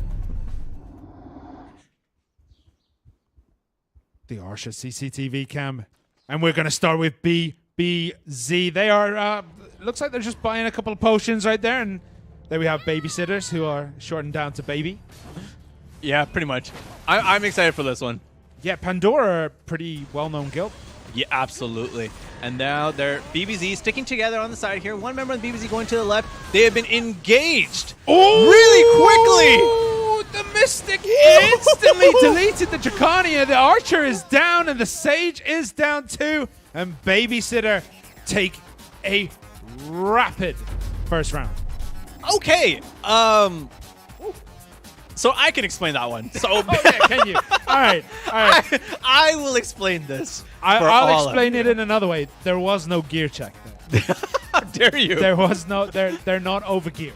Yeah, they're like that was interesting. The Mystic went in with the e-buff. Yep. Went in with a Wolf Frenzy. Went with Thunder Pound because Thunder Pound go burr, and just went got nuts. The grab. Yeah, got the grabs and the AOE. Well, we've all known that like Dracania is it doesn't have much counterplay to the grabs. BBZ just ran into a lot of damage there. Archer got deleted over there. Yeah, the Sage deleted by the Mystic. Oh, sorry, Ranger, sorry. Well-held combo, and it looks as though, yep, Mama Rose goes down as well, and that is another quick round for Babysitter. Right there. I think BBZ is still trying to figure out what it is and how they want to engage. Yeah. But both times, and I believe chat will kind of agree with me on this, they're just grouped. Yeah. They're always grouped. They're getting caught in compromising positions in that, like, they're eating so much damage straight out the bat. Like, you see, like, as soon as they walk out their area, they're at 70%. BBZ's got to learn how to peel off and meet back in the center, or at least have someone to be picking off on Babysitter. BBZ, there we go. All right, so here. Babysitter going right down the middle. The Mystic charging right on in. Oh, okay. Babysitters take an early loss there of their Archer, but they pay with their own Ranger. And now it's going to be interesting to see. But the Sage goes down, and right now Dracania is out there, out on an island. Dealing a lot of damage. Yeah, trying to swing those baseball bats, but no doing here as Babysitter takes a very, very quick, decisive 3-0 victory against BBZ here. That was pretty insane. I'm not sure what I exactly want to say with that. I think with Babysitter, again, the team composition in terms of the user team play is really high. That is high level intellect. When you have a Mystic that knows its buffs and like the guard rotations and whatnot, and as soon as that goes down, you see that Archer rain heavy fire. And that is interesting to see. So with BBZ, I think they just didn't have enough time together as a team to really figure out how to deal with that Mystic that just charges right on in. You know what I mean? And like, as we said, this is the TUVALA Cup. It is a cup that is open to everyone of all skill levels. Like, you don't need to be the top of the top to have entered this tournament. So maybe there is like a playtime. Like they're relatively new, or maybe they're just used to their gear, because that is one thing that's actually really difficult, is to step down Absolutely. in gear ranks. And with BBZ, I'm excited to see them next time around we do something like this because that team play is good. I did read that comment on Twitch. I did read that comment. A ban will meet you shortly. It's been nice knowing you. It is. But we're going on to our next matchup. So let's bring on the graphics up here. It is Jokerface flanked with a Warrior, Ranger, Hash versus Tasted Like Donut, Valkyrie, Zerk, Corsair. Now, we haven't seen either of these teams play yet, so they're both a mystery to each other, and they all have completely different classes. No overlapping class. Yeah. That's great news for this match, but I mean, a Warrior, man. It's like going back in time. Warrior, Valk. We have a lot of the OGs here flanked with the two newbies. With in terms of classes. Actually, yeah. Yeah. Well, no, Valkyrie was released quite a bit later. Oh, fair. You got to remember, nobody likes Valkyrie. And again, Dolphins are going to be at work here. This is going to be interesting. I want to see the Dolphins versus the Sandstorms. Corsair's been doing pretty decently. Like it Corsair looks... in their team compositions have been doing really well. Yeah. Really well. We have yet to kind of see a Hash fit the meta of their team. Mm-hmm. And so I'm hoping Jokerface shows us something cool with this. And I mean, Zerk is Zerk. Zerk fits in every team comp. Really? Yeah. Really? Yeah. Zerk is good for every single team composition. Every comp. If you need a magic caster, Zerk will be there. If you need protection, Zerk is there. If you need the deeps, Zerk is there. Zerk can do everything. If you need a meteor, Zerk is there. Zerk can do anything you want Zerk to do. Anything you can do, Zerk can do better, all right? Zerk summons a Halang. Oh, that would be great if it had like a little pet companion. No. That wasn't a shy. No. We can't make those jokes. Both teams we haven't seen. I don't know how they're going to face off. Yeah, I mean, if it's an Awakening Zerk, it's going to be a close matchup. You think so? Yeah, because Awakening Zerk has movement, but not as much as Suck. And I think, staying away from the Warrior, trying to, outrange the Ranger, because, like, Zerk can match Ranger at range in Awakening, but when it's Succession, you got to rely on that movement. You've got to rely on getting up front and dirty and, turning into the beast and clawing your way through your enemies. So right. I think same with the Ranger, honestly. It's a balance. Yeah, it's a balance of whether it's going to be Awakening Zerk or Suck Zerk. I'm going to lean probably towards Suck. Yeah. But then Ranger, is it going to be a Suck Ranger? See, that's the thing. If it's a Suck Ranger, I can see it fitting this team with the Warrior and the Hash flanked on each side. But if it's an Awakening one,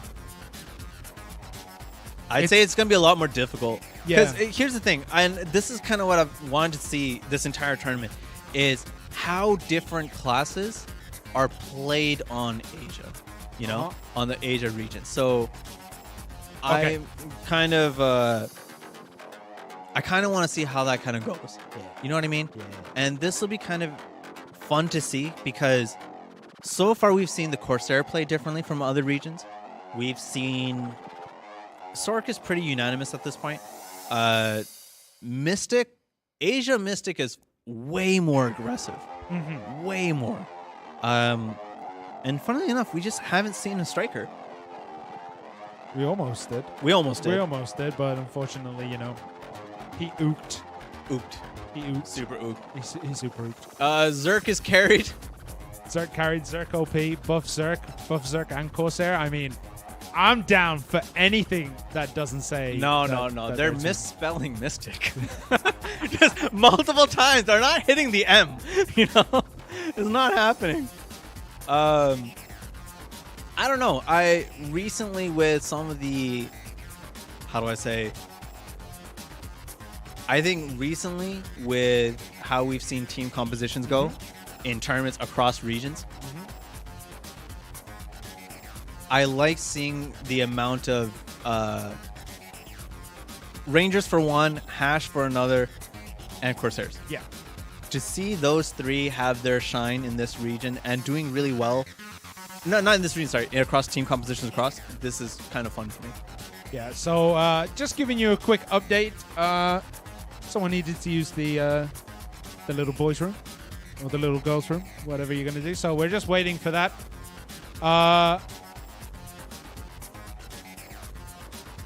Okay. Just a few minutes more. That's perfectly I'm fine. going to move that. Oh, thank you. Because I thought there was a graphical issue on my screen. Oh, really? Sorry. Yeah, I was like, oh man, my screen's busted. How am I going to be able to see the Zerk in all its glory? Okay. Give Corsair unlimited underwater mermaid form. That'd be nice. Wouldn't be very useful in the TUVALA Cup, though, would it? Like, if you're in water. What if we had an underwater TUVALA Cup? You know Corsair can't actually do damage underwater, right? Yeah, you know nobody can do damage. That's what I underwater. mean. It'd be So, like, hilarious. this is going to be... Whoever's got the strongest breath wins.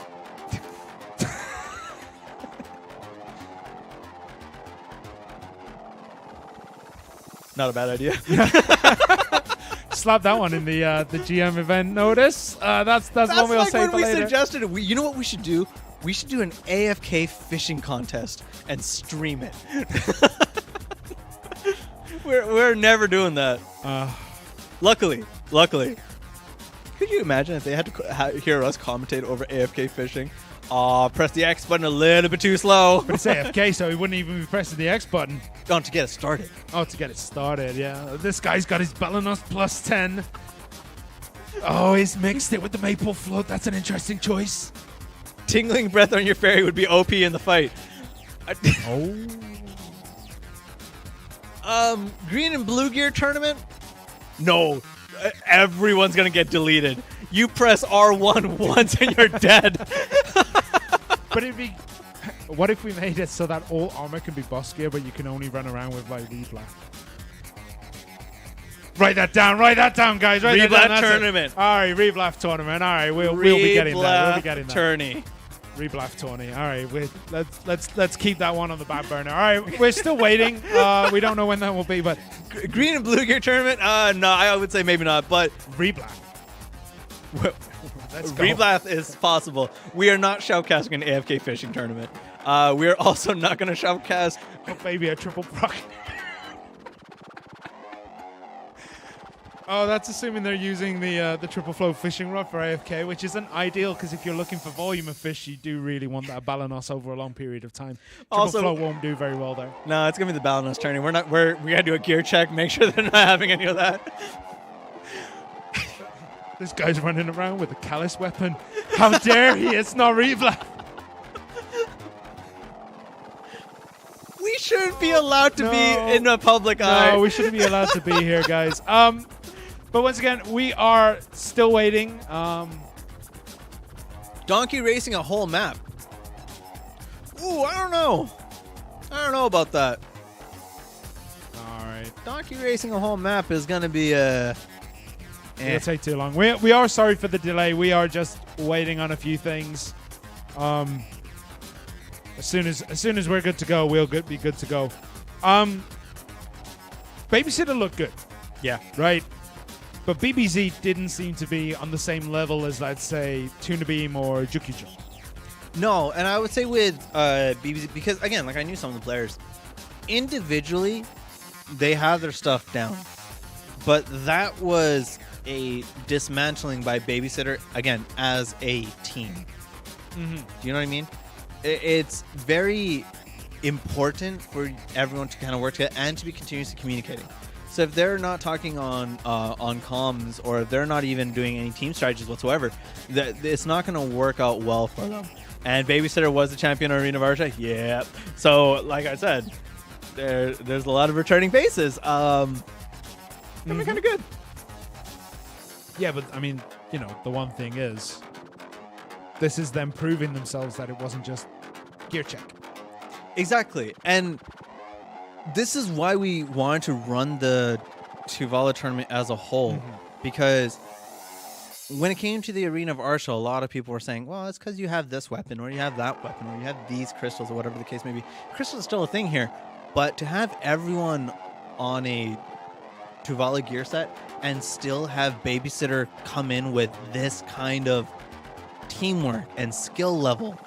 It's fun to see. We also, like Sharna said, we got to see Tuna Beam, we got to see Jukio Joe, and Hopefully. new faces show up. Okay, I think we're ready to go. Finally, Jokerface and Tasted Like Donut are ready to go. So let's get into this one as quickly as we can because we've burned through all our material so far tonight. We have nothing left of the joke books. So let's hope we go off without a hitch as we go in to Jokerface versus Tasted Like Donut. Let's do it. And here we are with the CCTV cam. We see fans shouting for Jokerface. My goodness. Jokerface got some fans. And there they are. I didn't know we were allowed to do this. Didn't know you're allowed to bring a crowd. So it's Jokerface versus Taste Like Donuts. And we see it is the crab walk. And it is beautiful to see. He moves over to the corner, hiding around here. We do see this quite a lot. When's he going to jump out? He does the old beast roar. Where is he going to go? But we see everyone just piles on top of that Zerk. He got sniffed out and deleted. Yo, Joker came in from all the angles. Oh my goodness. I hope you're okay, Sharna. And now it's a 3v2. Taste is kind of trying to mitigate through the damage here. Yeah, the Draconian Vs. I think it was the Draconian that beat there. As you see the Archer just trying. This is an awakening hash. But Valk went down though. Hold on. Whoa. Draconia, what are you doing? Whoa. Draconia went boom. It is Draconia versus Hash right now. Yeah, it got that Ion buff. And that's going to help a lot in terms of damage. But that does not last very long. This Hash doing a good job of just stalling out. Waiting. Biding time. Look at that perfect ranging there. Sticking out of the danger. Sandstorms in, gets caught, but is not heavily punished. Oh my god. Oh, Donut, I spoke way too fast. 1v1 going in. Hash is trying to do as much damage as possible here. Yeah, it got caught. And I think the Draconians just thought it was over. It's like, you're down. And you're clearly going to be out. And the Hash was like, nah, man, I'm a Sandman. Now this is smart. Reset, get your distance, and hope for the best here. You're also letting Draconia and everyone else get their damages back. But now they're trading damages again. They're trying to trade as many skills as possible. Oh, my goodness. Get the grab. Oh, that was so close. Still no grab coming out. Nice knockdown. Can he finish? Gets the reset. Carries on the CC chamber. Missed a couple of skills. The Draconia manages to escape. There should have been finished. But the Hashashin dropped the combo. The Hash. You had to animation cancel that one. Trying to do what it can. The DK gets a nice hit. DK. The Draconia gets a nice hit. Oh my god. Got caught a little bit there, but got right back out. Yeah, Hash is trying to get another knockdown, but isn't getting the hits here. Yeah, that personal DP, the personal PA there is going to help a lot. The Hash just has to buy time, which is ticking down. But he's doing a good job of just keeping this Draconia nullified, but that might be it. Gotta finish this one. There it is. Donut taking the win here. Draconia, that's the first Draconia I think we've seen actually have a massive, massive impact in a match. That again, like I said, I think that could have gone either way on that one. If the Hash had finished the combo, that would have worked out well. But the animation cancel. If the Draconia had finished the combo earlier, like 20 seconds before that as well, it would have been a very different story. Exactly. So, that animation cancel just didn't work out. Yeah. Missing. Sometimes, you know, it's hard to continue a combo, man. Yeah, sometimes you get like the jump of shame. You get the jump of shame if you didn't press X at the right time. But Donut takes this first one here. Yeah, Donut takes the first. And now we have Joker. They're sitting deep in here. You got to get out the gate. Yeah, we don't want to. If you don't get out the gate, you cannot participate. Did they get out? Didn't see. Anyway. I don't know. One person got stuck, I think. One person got stuck behind the gate. Oh. All right, so this Zerk getting work done, deals damage, runs away like the champion it is. And So it is going to be 2 versus 3 here as we do get Oh, goodness. Marlboro Dry does get knocked down. That Valkyrie is out. The Ranger is out. It's Valkyrie. Yep. It's a lonely life stuck The behind the hash gates. is stuck over there. This is not good. This is not looking No. good. And that's going to be it. We just Taste Like Donut are going to take this one. I mean, he's stuck behind the gate. What's he going to do? Play silly games, win silly prizes. I mean, didn't get killed. Didn't get killed. Oh, okay. Yo, Donut. Why? Why you be like that? See, now, you see, they could have won this if that was an awakening Zerk. Be able to reach down there. Technically, is the last man standing on that team. The Zerk just went right in. Ash was throwing. We're maybe going to have to cancel that. We're just kind of checking in with the team to see if there's something that we can do with this. But no, you got to get out that gate. We saw this happen on NA. Yeah, we saw it happen on NA when one player was just a little bit too preoccupied, I think, with the stream, if I remember correctly, and got locked behind that gate and got locked in. This is not good. We're probably going to have to cut this one. Hopefully. I mean, I could just sit here and watch the Zerk move. Like, Hash got stuck, maybe. Okay, we'll maybe have to run this back. We're going to check with the team internally. We're waiting until the thing is done. Oh, okay. We're going to have to wait for the time. In that case, let's just move to the main camera. I mean, we could sit here and judge the Zerk's I have crab walking. zero interest in watching this Zerk for the next 2 minutes and 45 seconds. Let's do a drip turn. There we go. All right. There we go. Okay. There we go. All right. All right, so one of y'all in the back lied to me. We did not wait the whole time. TUVALA, I think it automatically cuts off after so much without damage. But okay. All right. 2-0. Yeah. One thing that Jokerface has to do is get out the gate and go 3v3. If you start out the gate at 3v2, gonna have a bad time. I mean, they didn't do too badly. They did manage to get one down. They did. They took out They the did. Yeah, they did. They got them out. Yeah. So there is hope, but they do have to get everyone out the gate because the Hash was MVP the first time round. Pretty much. We're going right into this now. Well, we've already started. This is do or die for Jokerface here. Yeah, and we can see the Draconia is deleted off the board. Joker coming out all guns blazing. Maybe the gate play is the mental play they needed. And it looks as though it's going to be a nice sweep here for Joker. Oh my God. They came out the gates this time and took it by storm. Okay, so that Hissashin there, Valencia is the family name. Mm-hmm. When you get out the gate, you can win the match. You can win the match. Yeah. And I think Jokerface understood that. Maybe the standing behind the gate was a play. Maybe it was like, this is how we get mentally amped up. You really? We have the discussion. We have the discussion with the potion vendor, and that gives us what we need. Well, we're gonna go in to set 4 between these two teams. Taste It Like Donut took 2 very early on, but Joker claw 1 back. We had a gate incident, but no gate incident this time. Everyone is out. Everyone is safe. At least I hope so. Let's see how this kind of plays out. Taste is taking each side down the middle, left and right. They get engaged over here. Not sure how this is going to work out for them because Valencia is taking a lot of damage. Kala went down, and Jokerface now has to go 3v2 with a lot less health. Yeah, they have a lot less resources in the bank, but can they get it done? Oh. Big jump in there by the Hash. It is so hard to follow the Hash or the Draconia around.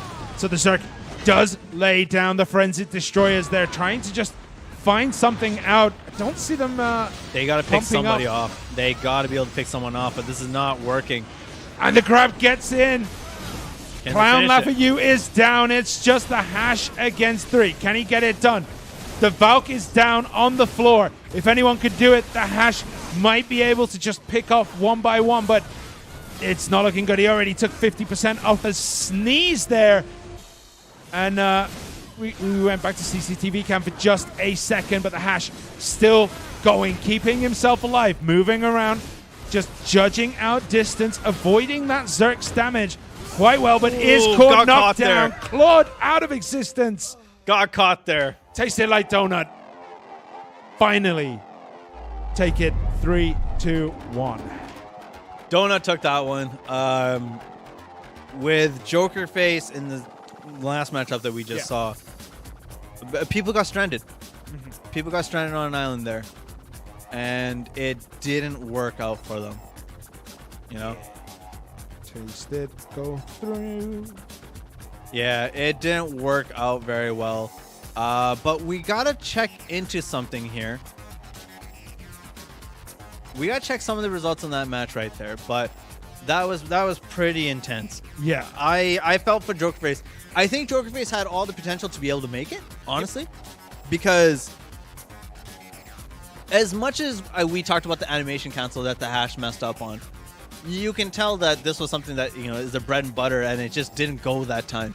It's the jump of shame. If you've ever played a ranger or any character that has like press X after so-and-so to be able to do this thing, and you accidentally jump, you're like, oh man, what did I do? You know what I mean? Why? Yeah. Why have I done this? Why am I so bad when I at try to this shotgun game? spam and I just use the wrong skill first. Yeah.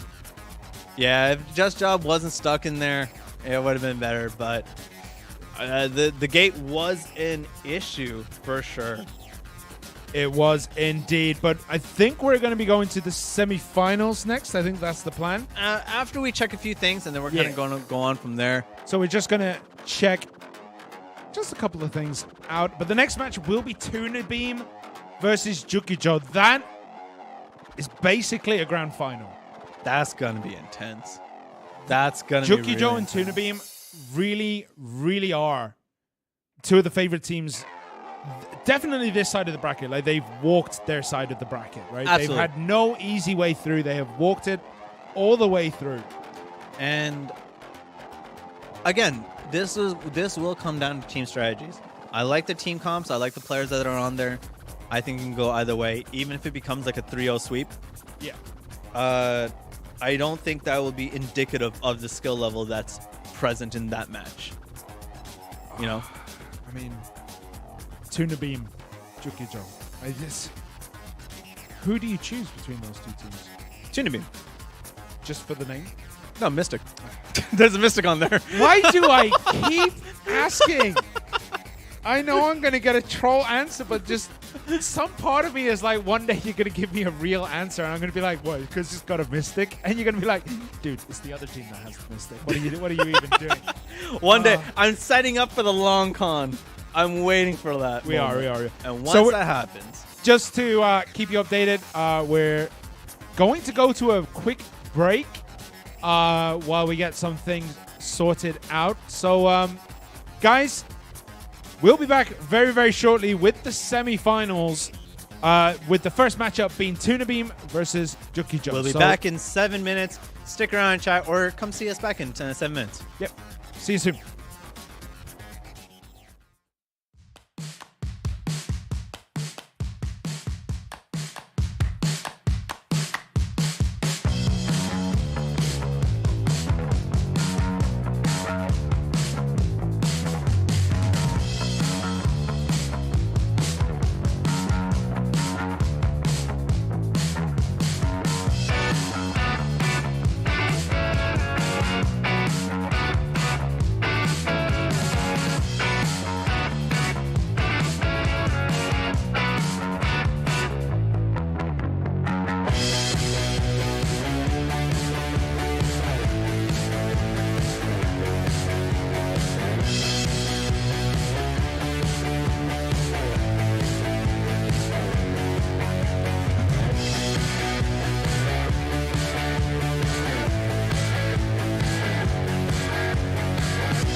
And welcome back, everybody. We're still doing a little bit of background stuff, but we are going to be getting in to the semi-final matchup. It is going to be Tuna Beam versus Jukio Joe. I'm excited. This is a heavily anticipated match.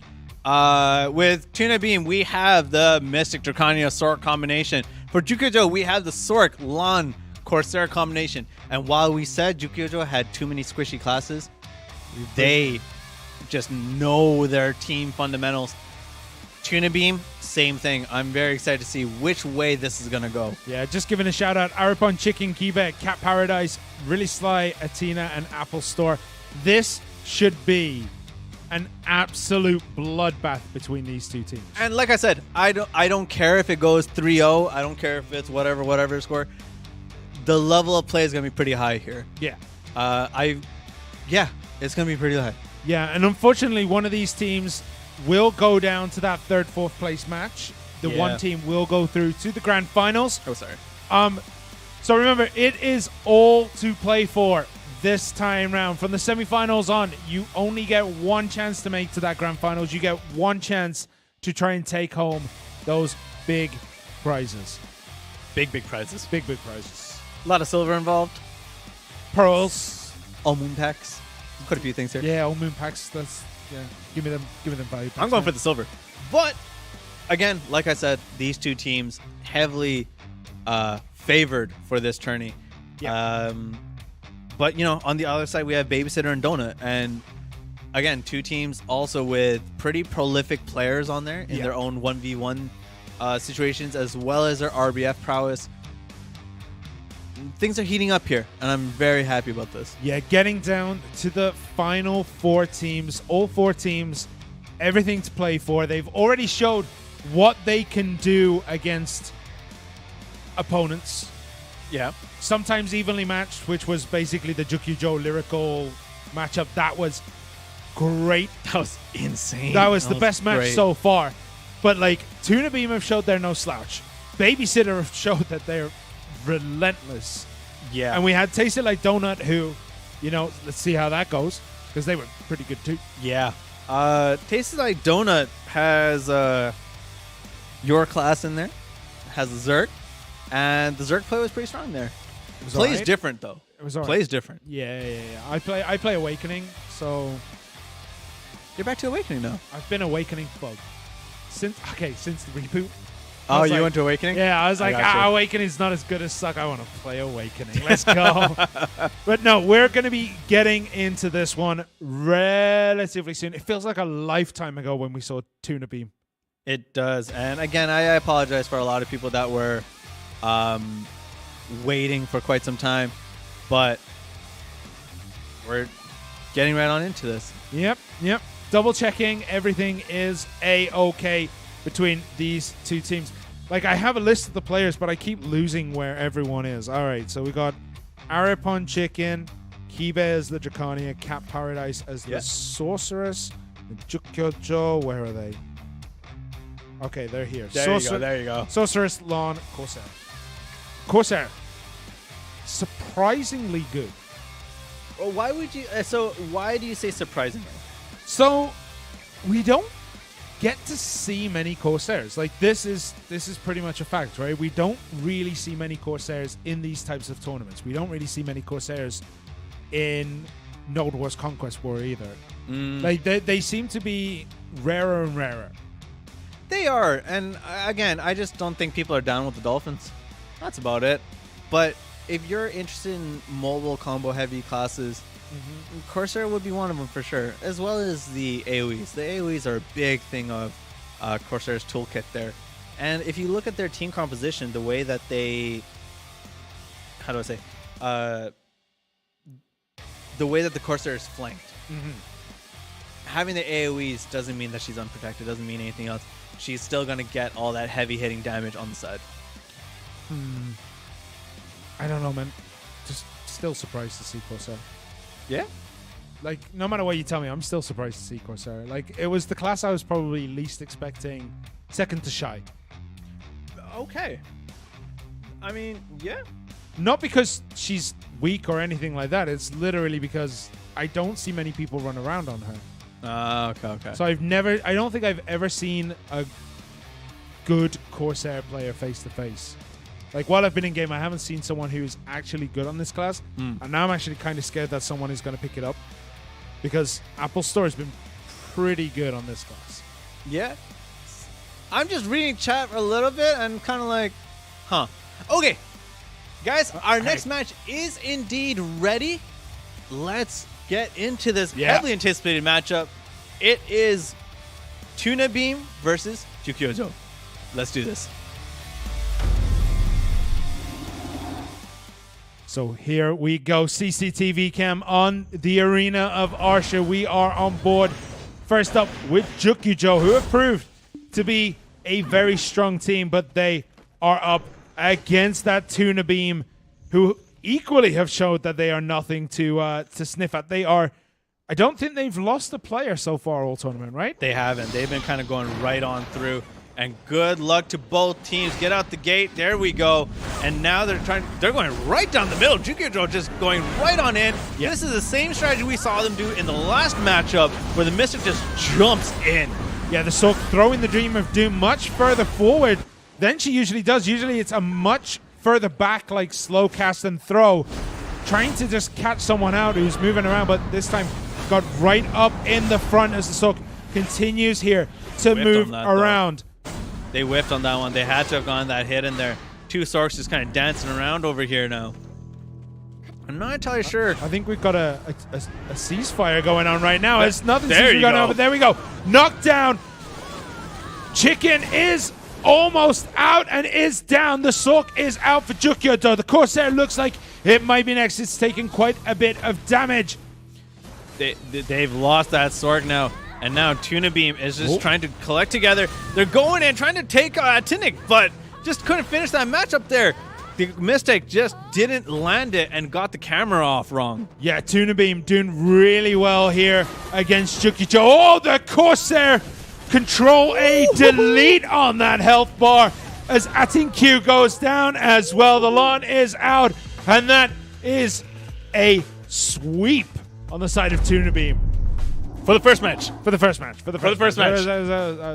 was not by default that you just win all the rounds at once. That was indeed a first one. Tuna Beam really showing that, they are the team to watch. Like we said early on, they're looking scary. They're playing well.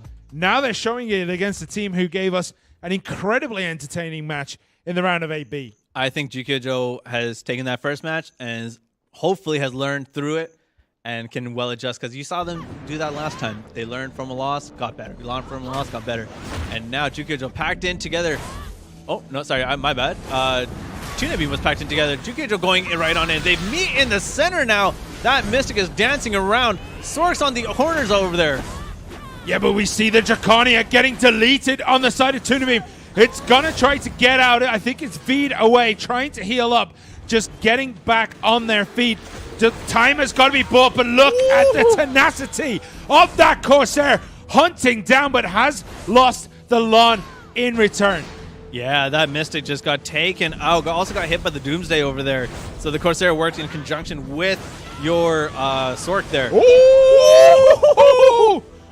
Whales of Death coming out there, and it's a 1 versus 1. It is a Sork versus a Corsair, and you can see the respect the Corsair is paying to their Sork opponent, because we all know how Sorks can be in a 1v1. The Whales trying to get thrown out. The Dolphins trying to find something, moving around, disappearing under the floor. Yeah, you know it's coming. You can move away nice and easy, especially as a Sork. That Sork is moving and dancing pretty nicely. Corsair's AoEs take a little bit more of an animation, so you got to get that knockdown first of all. And they're just not getting the CCs here. Yeah, nice movement with the rope. Just dancing around right now. Yeah, the Sork's trying to slow catch things. You know where they're going to be. Throwing out the stuns, but Super Armor is going to be good. The Whales, the Dolphins, whatever they are, keep coming out. And we do have, was that a V? Yep, just bounced on out for a bit. I'm not entirely sure, but trying to pick off the damage. There you go. It gave the Sork time to slow cast that Dream of Doom, but didn't connect. But the knockdowns, the knockdowns are good. And that is another round to Tuna Beam. But you can see the respect between the two classes there. Absolutely. Both teams at the very end there, with the Corsair and the Sork, you just saw them kind of catch one another off, and once one event happened, they tried to finish off on a combo. They couldn't do it because someone beat out. It was a true 1v1, and I think it was a lot of fun to watch. Yeah. And with Jukio Joe coming out the gates like that and trying to peel off one of their people there, I think they learned quite a bit. And let's see if Tuna Beam can kind of bounce back from this. Yeah, well, here we are. Jukio Joe coming out the gates. Tuna Beam in the commanding position in this matchup. They are 2 up at the moment. Can they close it out? Jukio Joe, though, trying to do what they can. This lawn spinning and dancing around, but we've seen them get caught out before as the Sork on the side of Jukio Joe takes massive damage, but is still up and going here. Manages to reset, builds up that HP bar, and that's important because Sorks can throw out those big CCCs, but look at that. The lawn needs to get out as well. Is taking heavy hits from the Draconia on the side of Tuna Beam as we get the PA coming up. No teammates around to, kind of just help and support that. But look at this. Ooh. Everyone just kind of piles in on their Corsair, taking out Lon, taking 50% damage, just getting healed back up there. They traded off for a bad one here. Jukio Joe down a member. They gotta peel off a win here. But it's looking like this will be Tuna Beam's match. Of course, there is still a Sork. One good Dream of Doom. One good CC. With the lawn coming in, could be all it takes to swing this back. But the lawn is in trouble, and the lawn is out, and it's a Sork against 3. So we'll be sitting here for another 3 minutes waiting for this Sork to get caught. This is going to be possible. It is indeed possible, but very, very unlikely right now. You can see Tuna Beam just being like, okay, we can play this out. We got 3 people. I'll hit you. They're all waiting in the center, and they're just letting the Sork dance around because they can just run out the time. They don't need to go get caught. But one of the things is they're not grouping together because they all know what kind of pain you can suffer from a Sork. And there we have it. The slow roll celebration as Tuna Beam take the win. Yeah, Tuna Beam took it. I was, again, I think both teams were really good in this. I don't think the score here that you see, 3-0, I don't think it's reflective of the skill level that was present in those matches. You know, they're both really great teams. It just went the other way for Jukio Joe. In the case of Tuna Beam, they got all their CCs down and they got all their distances down. So I was super impressed with that. Shout outs to Jukio Joe. Well done. We're gonna see them again in the 3rd place matchup. Yeah. But Tuna moves on to the finals. Yeah, Tuna as a heavy favorite. Yeah, Tuna looking great.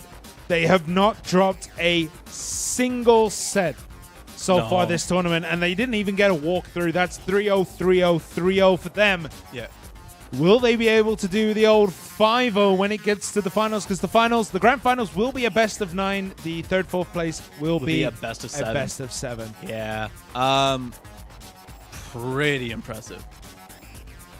Their name is Tuna Beam. They fought against the Corsair. I will say right now, because people in chat are talking about it, we did see the messages. I just couldn't respond to it because we were talking about the matches in general, and I wanted to pay those teams their respects. We are looking into the issue on NA. Like, this is happening. Yeah. We are taking a look into it. I don't have any comments on it yet because I'm not behind my desk to kind of look into things. But there are people looking into it, and hopefully we can get something figured out there. Yeah. But unfortunately, and out of respect to the teams that are participating in this tournament, I would like to give them their credit, and then I'll go back and take a look and see what we can do. But first and foremost for me, I want to give the teams their credit. So, yeah, people are looking into it. And we also have, just to put out, we do have people in chat who are looking, who probably caught that long before we did because we're looking at our monitors in front of us. We're looking at the papers with the names on it. And, yes, it is being dealt with. Yes, thank you. But, yeah, Tuna Beam. Mystic in the finals again on Asia. Dude, Arena Varsho, we saw Mystic on one team, Mystic on the other team. And this time it's going to be Babysitter versus Donut. Who do you think I'm going for? I'm really scared to say the team with the Mystic. No, you'd be right. I'm going for Babysitter. I'm going for Babysitter because I want 2 Mystics in the finals again, like it was on Arena Varsha on Asia. I mean, Babysitter are a great team. Let's not lie. They're a great team. They're returning champs. Yep. Babysitter is well accomplished. Yeah. Well accomplished.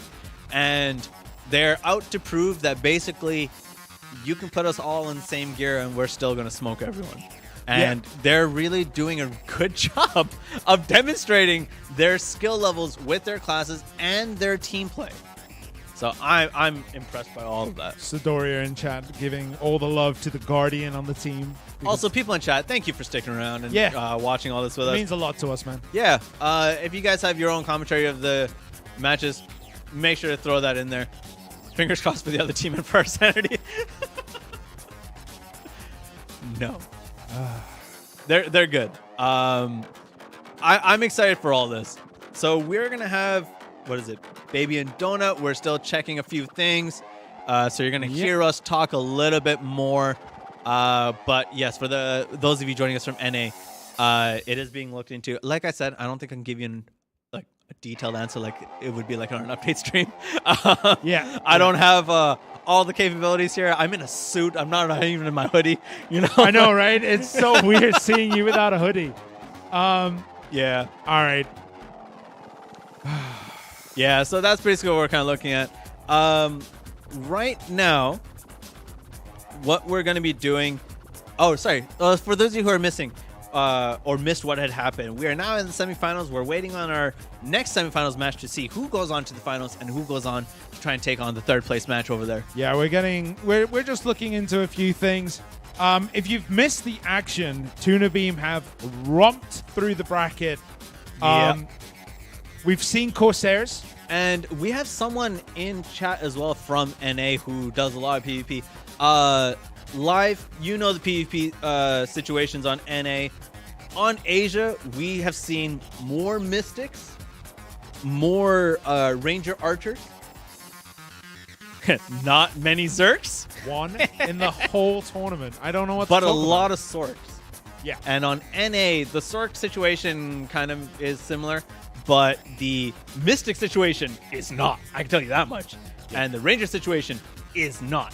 Dude, we've seen more than one hash. Yeah, we saw a couple hashes in this one too.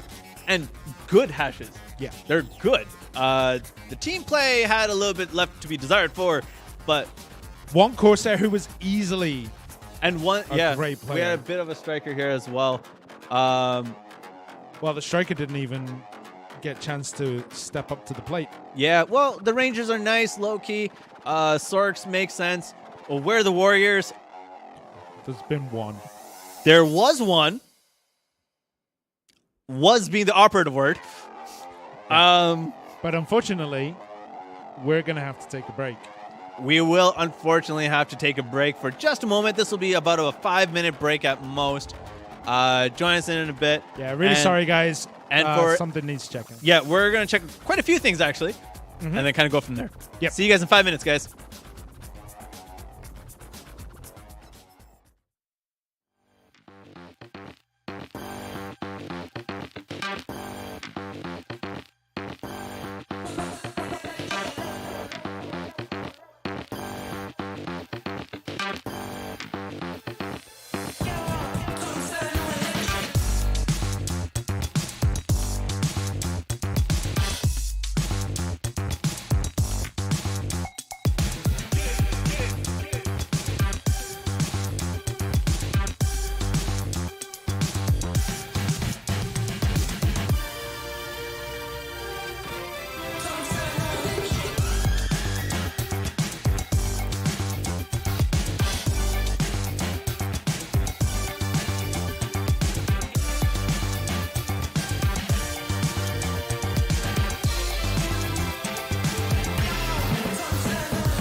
Welcome back, everybody. We're here. We're going to be up with the next match. But Trent, we have a few things to bring up. One, for those of you who were letting us know about the NA servers, thank you. We are looking into it. We have a couple people, a few people kind of looking into the situation at the moment. And once we have more news, we'll figure that out. The next thing that we have to announce. In the previous round, we saw Tastes Like Donut taking on Jokerface, and Tastes Like Donut had won 3-1 and made it to the semifinals. However, one of the reasons why we were checking something for so long, and because we want to keep up the integrity of the tournament, is because you're not allowed to use certain buffs. And what we had discovered was that a member of Tastes Like Donut had used a buff that was not allowed within the tournament. And so after checking this quite extensively, we have unfortunately have to disqualify Taste Like Donut and replace them with the team that they had defeated, Jokerface. So it will be Babysitter versus Jokerface in our next semi-finals. As you see up here, Babysitter is flanked with an Archer, Mystic, and Guardian. Jokerface with the Warrior, live from the toilet, Ranger, and Assassin are in their team composition. And again, we had extensively checked this to make sure that everyone kind of follows through with the protocols and whatnot. For any discussions from members Taste Like Donut, they can reach us through via tickets, and then we can explain more there. We cannot explain completely on here. But yes, there is a Warrior in this matchup. yes, the only Warrior in the tournament of 2022 TUVALA Cup for the Asia region. So the one Warrior does manage to make it through against what will be incredibly difficult opponents in Babysitter. Babysitter being the defending champs in the Arena of Arsha, or have members from the Arena of Arsha team over there. Jokerface, nothing to scoff at. That Ranger play is pretty decent. I'm actually really excited to see that. But handles very differently from different classes, or from different regions, sorry. The hash was insane from Jokerface. Hash went zoomies. Yeah, super zoomies. It did kind of get... Well, it went zoomies until I hit a wall, and then couldn't go zoomies no more. Yep. So kind of got stuck. Try to keep going zoomies. Right. So we'll be just quickly preparing that one up, and then let's see how it goes. Yeah. So Babysitter, Archer, Mystic, Guardian. It's a strong comp. It is. I wonder why. Damn it. No, I like I said, I think or like you said, sorry, I think the Jokerface team composition from when we talked about last time is interesting enough for it to be difficult to plan against. Yeah. Do you know what I mean? So I think with the hash player skill level as high as it is, as long as they don't get caught with the jump of shame, I think you're going to be okay. I'm really surprised we didn't see more Novas in this tournament. I thought we might have seen a couple of Suck Novas. I mean, maybe in place of something. But this like is what I mean. So for those of you joining us from NA or from EU, you guys can tell us all about the classes that are popular on those regions, but it's not the same here. Anyways, we're going to start our match. It is Babysitter taking on Jokerface. Let's get on into it. Yeah.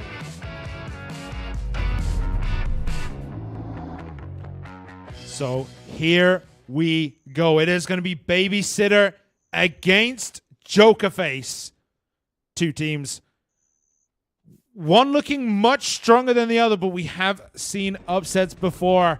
And if anyone could do it, a Warrior and a Hash can do it. I don't know about the Ranger, though. It's going to be interesting to see if it can survive long enough in this match, because it has difficult opponents. The Archer outranges it. This... Miskell going right on in. Just tanking hits. Canning people off from the side. Takes out the Warrior over there. That Mystic is mad nasty right now. That's 2 and make it 3. Babysitter coming out all guns blazing in the first set there, in the first match. Remember when I said that Asia has Mystics that are super, super aggressive? That's one of them. That's well aggressive. Yeah, that's one of them. That is a complete rotation. And again, if you survive the rotation, that Mystic is a sitting duck. Right? That's the thing. If you survive that, that's a sitting duck. And like Enslar just went from person to person to person. Yeah, in one go. Enslar has thumbs. Yeah. Like, that's now a proven fact. Enslar has thumbs. But here we go again. The Archer coming Joker up holding forward. back, though. Yeah, they need to kind of let the Warrior do his job and just kind of eat the first couple of hits and the little bit of damage with the shield. But he's knocked down! And the Archer looking to punish, but doesn't quite manage to do it. Joker. But the Mystic over there taking a bit of damage, but is trying to get out of dodge with the dashes over there. Flash says, but oh my goodness. Ranger goes down. Joker has an uphill battle here. Dash trying to do what it can, but it's just not going to be enough. It's going down, and it is out, and it is a Warrior with a great sword and a dream. But that Archer is just providing the right peripheral fire and just shooting off from the side. You have the Enslar Mystical just going right on in, and there you have it. Babysitter takes in another round there. Yeah, that Archer is it's cracked. It is. And again, we said this before. The Mystic charges in. As soon as that Roto is down, Archer goes full swing. Yeah. Just straight up full swing. It didn't quite have the capacity to be able to finish the downed opponent, but it did enough. Yeah. And we're well underway here. Jokerface here. Do or die moment. Let's see how this kind of works out for them. You got to settle your roll down there, Guardian. Nah, it's fine. It's a Guardian. All right, so we have Joker on the ropes. They allow Baby to invade their half of the map as we see the baseball bat swing. We see the rocks come up. Joker trying to stay alive there. But it's just all going wrong for them. Just Jump Ash went down. is down. The Warrior is down next. And there we have it. Babysitter 3-0. They are going to the Grand Finals. And Jokerface, they are not out of the tournament yet. They will be going up against Jukio Joe. Yeah, they will be going for third place. This sweep was a little bit kind of tough to swallow just because with Jokerface, they didn't seem to kind of get their foot in the ground a bit, to kind of figure things out. In the last round, what you saw was everyone just bunched in, holding back and grouped in together. Yep. And you see like the Archer just rain down fury. Mystic goes in, does a rage pound basically, and hurts people. Yeah, it does indeed. We're going to have to go to a 10-minute break. Production staff need to take a break because they've been working behind the scenes while we've kind of just been sitting here going, oh, well, we've got a couple minutes break. As well as our console team who's looking into certain issues from both things. We're going to go on a 10-minute break. Thank you guys. We'll come back soon with the third place match and the finals. Yep. So stay tuned. See you soon.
And welcome back, everybody. We are down to the last two matches of the 2022 Grand Finals for Asia in the TUVALA Cup. It has been an incredible tournament right now. It's been incredible. It's been fun. A few mishaps here and there, but really, really fun for us to watch and actually get to commentate on. Get to see a lot of skilled players from Asia.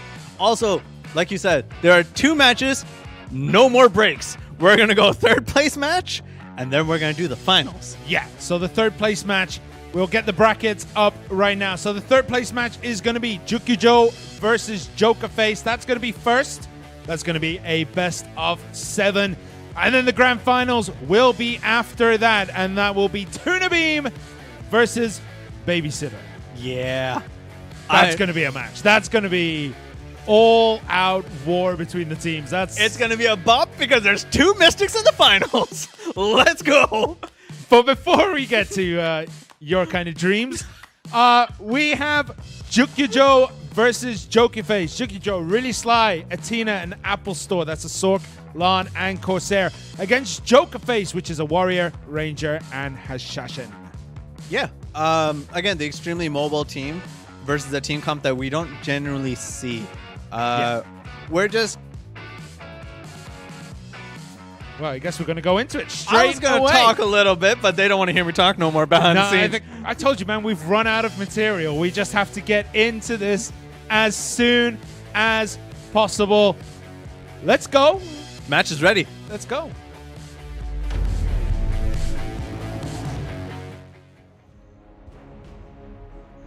So here we are. It is the arena of Arsha, the battlefield of champions and championships lost.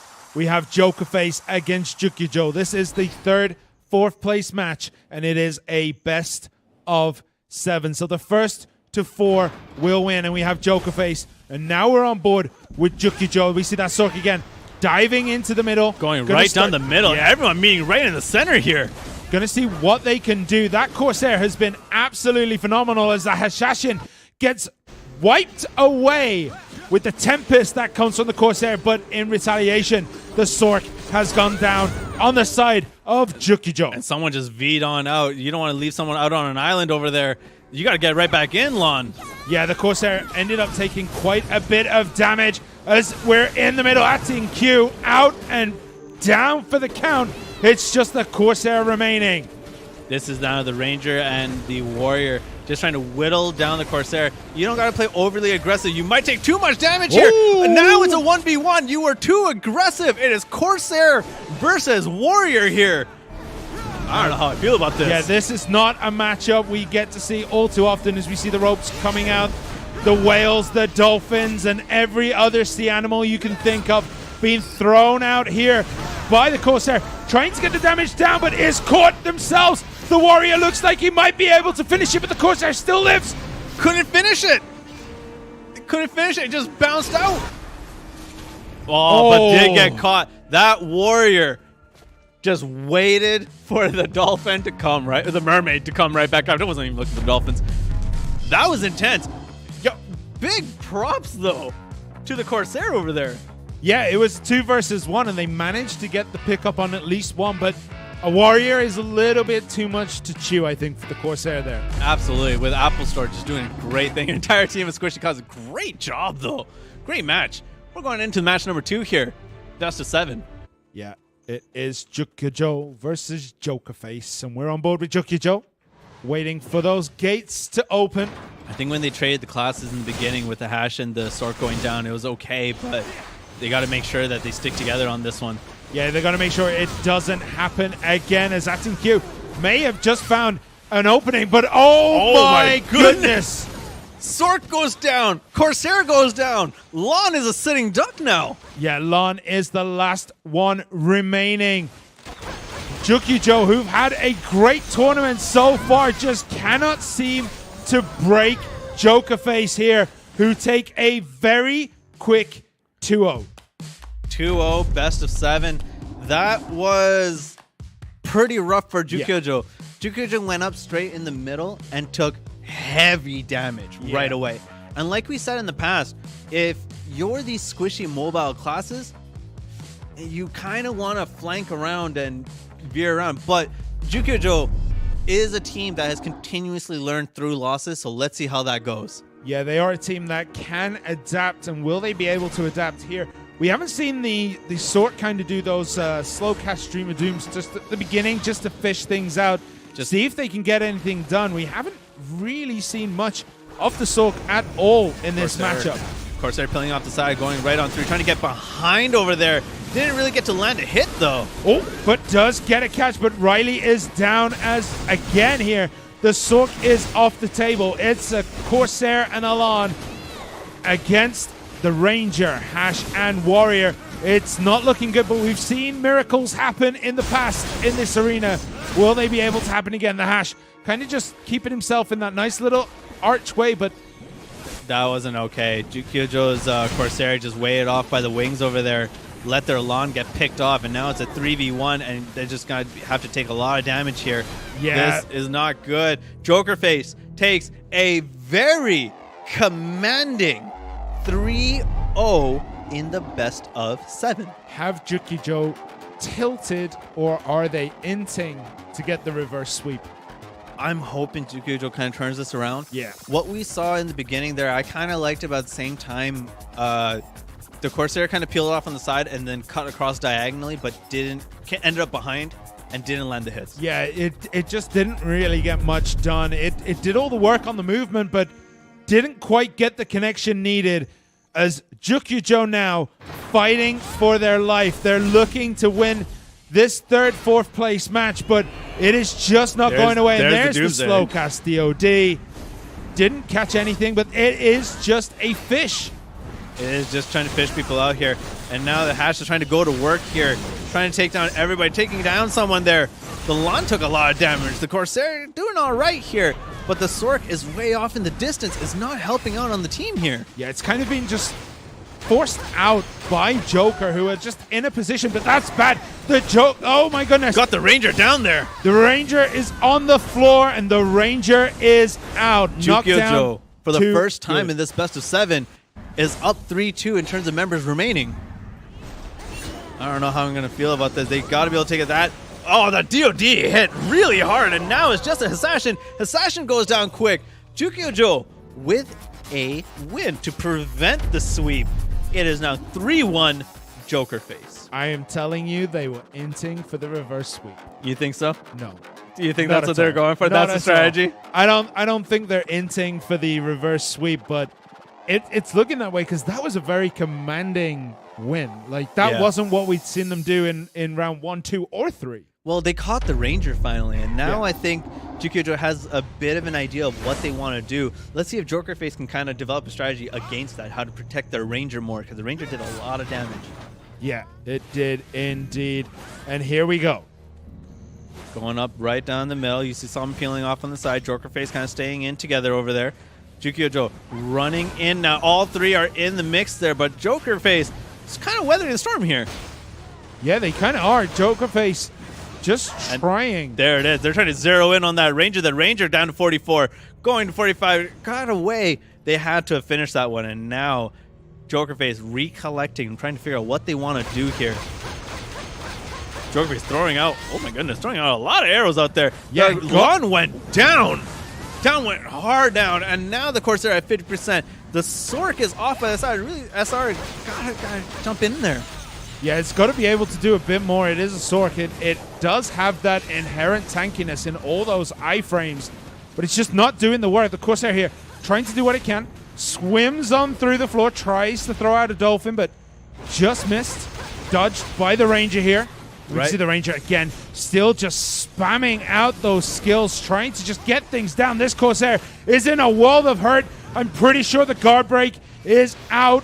They have nothing left in the tank, and the Warrior looks to be finishing it up there. There it is. Jokerface looking like they're going to close out this tournament. But the Assassin did go down. If anybody can do it, it's a Sork. You got to be able to hit those things. Right now, that Sork played. 1v1.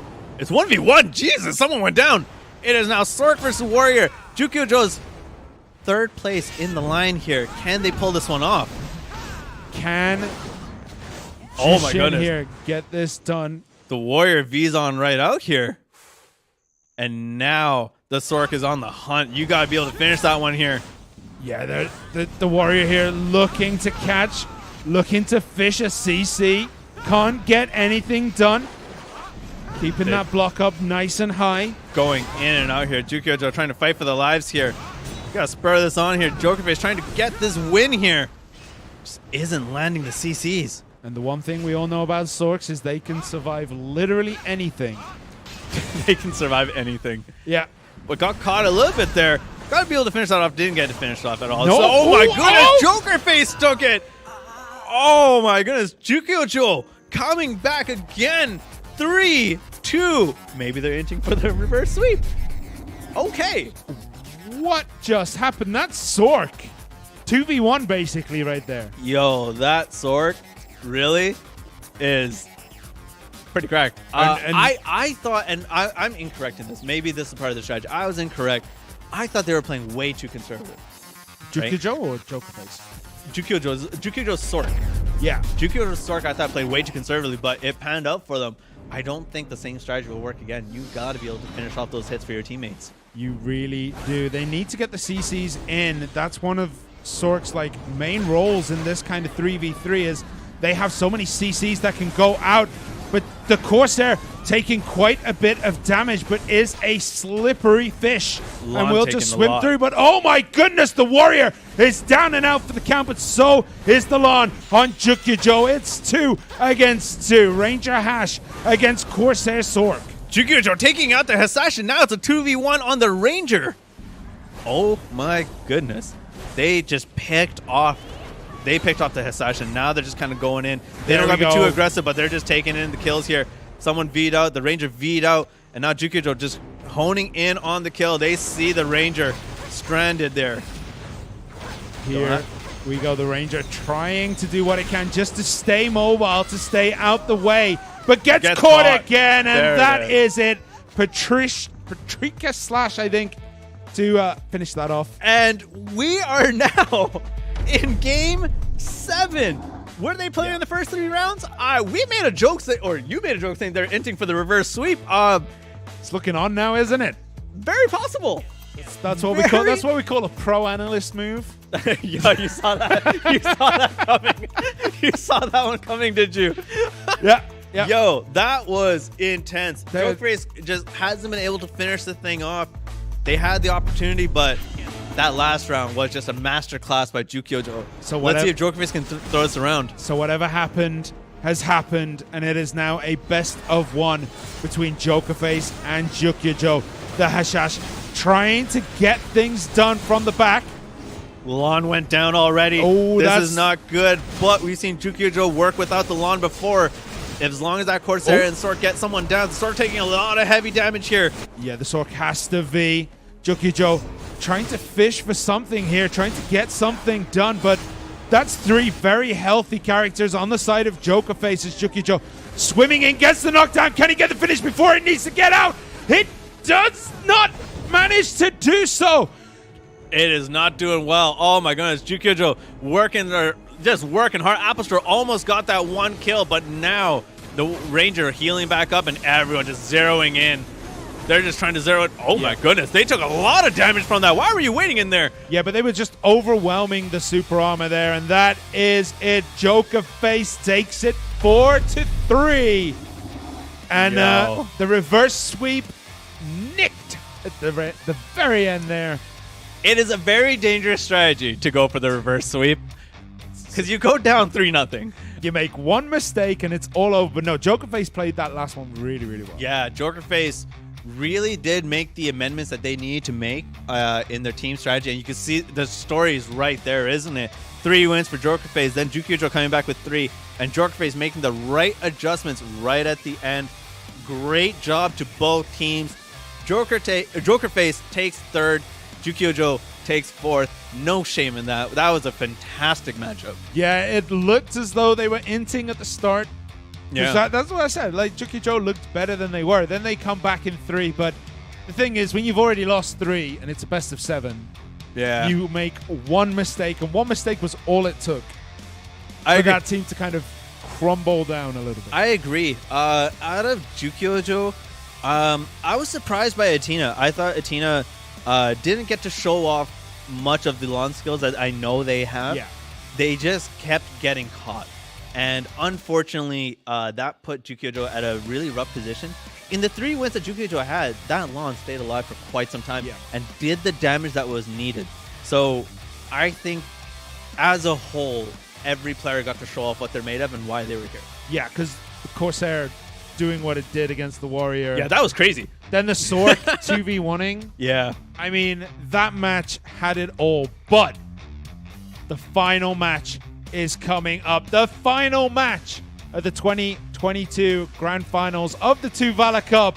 And it is Tuna Beam against Babysitter. Aripon Chicken, Kibe, Cat Paradise versus Linda G, Enslar, and Penta. Babysitter have the history. They won the Arsha tournament before.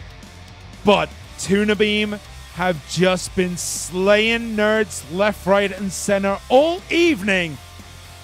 And they might be able to continue it now. I'm pretty excited for this matchup. You know, like you said, Tuna Beam really showing off why they are so good at what it is that they do. Babysitter obviously showing like, yo, we are the champs. You know what I mean? Again, I think this is one of those matchups that could go 4-0 because of the amount of heavy firepower that's here. But I don't think it's indicative of how bad a team may be. It's just more indicative of it just leaned that way somehow. Well, a 4-0 still leaves the opening for a reverse sweep because this is a best of 9, ladies and gentlemen. That's impressive. It was a good that was good. Thank you for saving that no one. Worries, no worries. Also no worries. in YouTube, thank you for translating Tuna Beam's name back into the Japanese name, which I believe Maguro Beam. Maguro Beam. In YouTube, can you help me out? Am I correct in that? Saying that? I don't know. All right. Well, ladies and gentlemen, it has been a long evening. There has been time taken left, right, and center, but we are finally here. The final is about to begin. Are we taking a break? No. No, we're not. No. We're going right back in. You ruined it, man. I was going to be like, it's Tuna Beam against Babysitter. Two teams who have absolutely slaughtered their opponents all evening, and we're going to see what they can get done here. Big baseball bats from that Guardian, but no dice. Their team actually comes off worse in that engagement. Yeah, Babysitter took a lot of damage there, but they are kind of regrouping here. But they're trying to fend off Koala Merch is kind of running in. Like I said, Koala Merch has already popped off the E-buff for Awakening, but got knocked out in this. And now we're going to see how this kind of goes. Oh, Kibe goes down. Mang Dong-soo almost went down. It's a 3v1 right now. Yeah, and the Sork has a lot of work to try and get this done.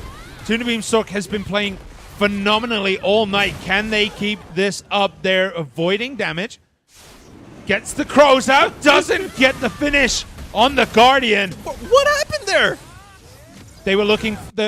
They were afraid that there was a... I know what happened there. Our camera went down. But here we go. Maguro gets knocked out, and there we go. Babysitter takes the first blood in this matchup. Babysitter proving why they are the reigning champs from the arena of Arsha.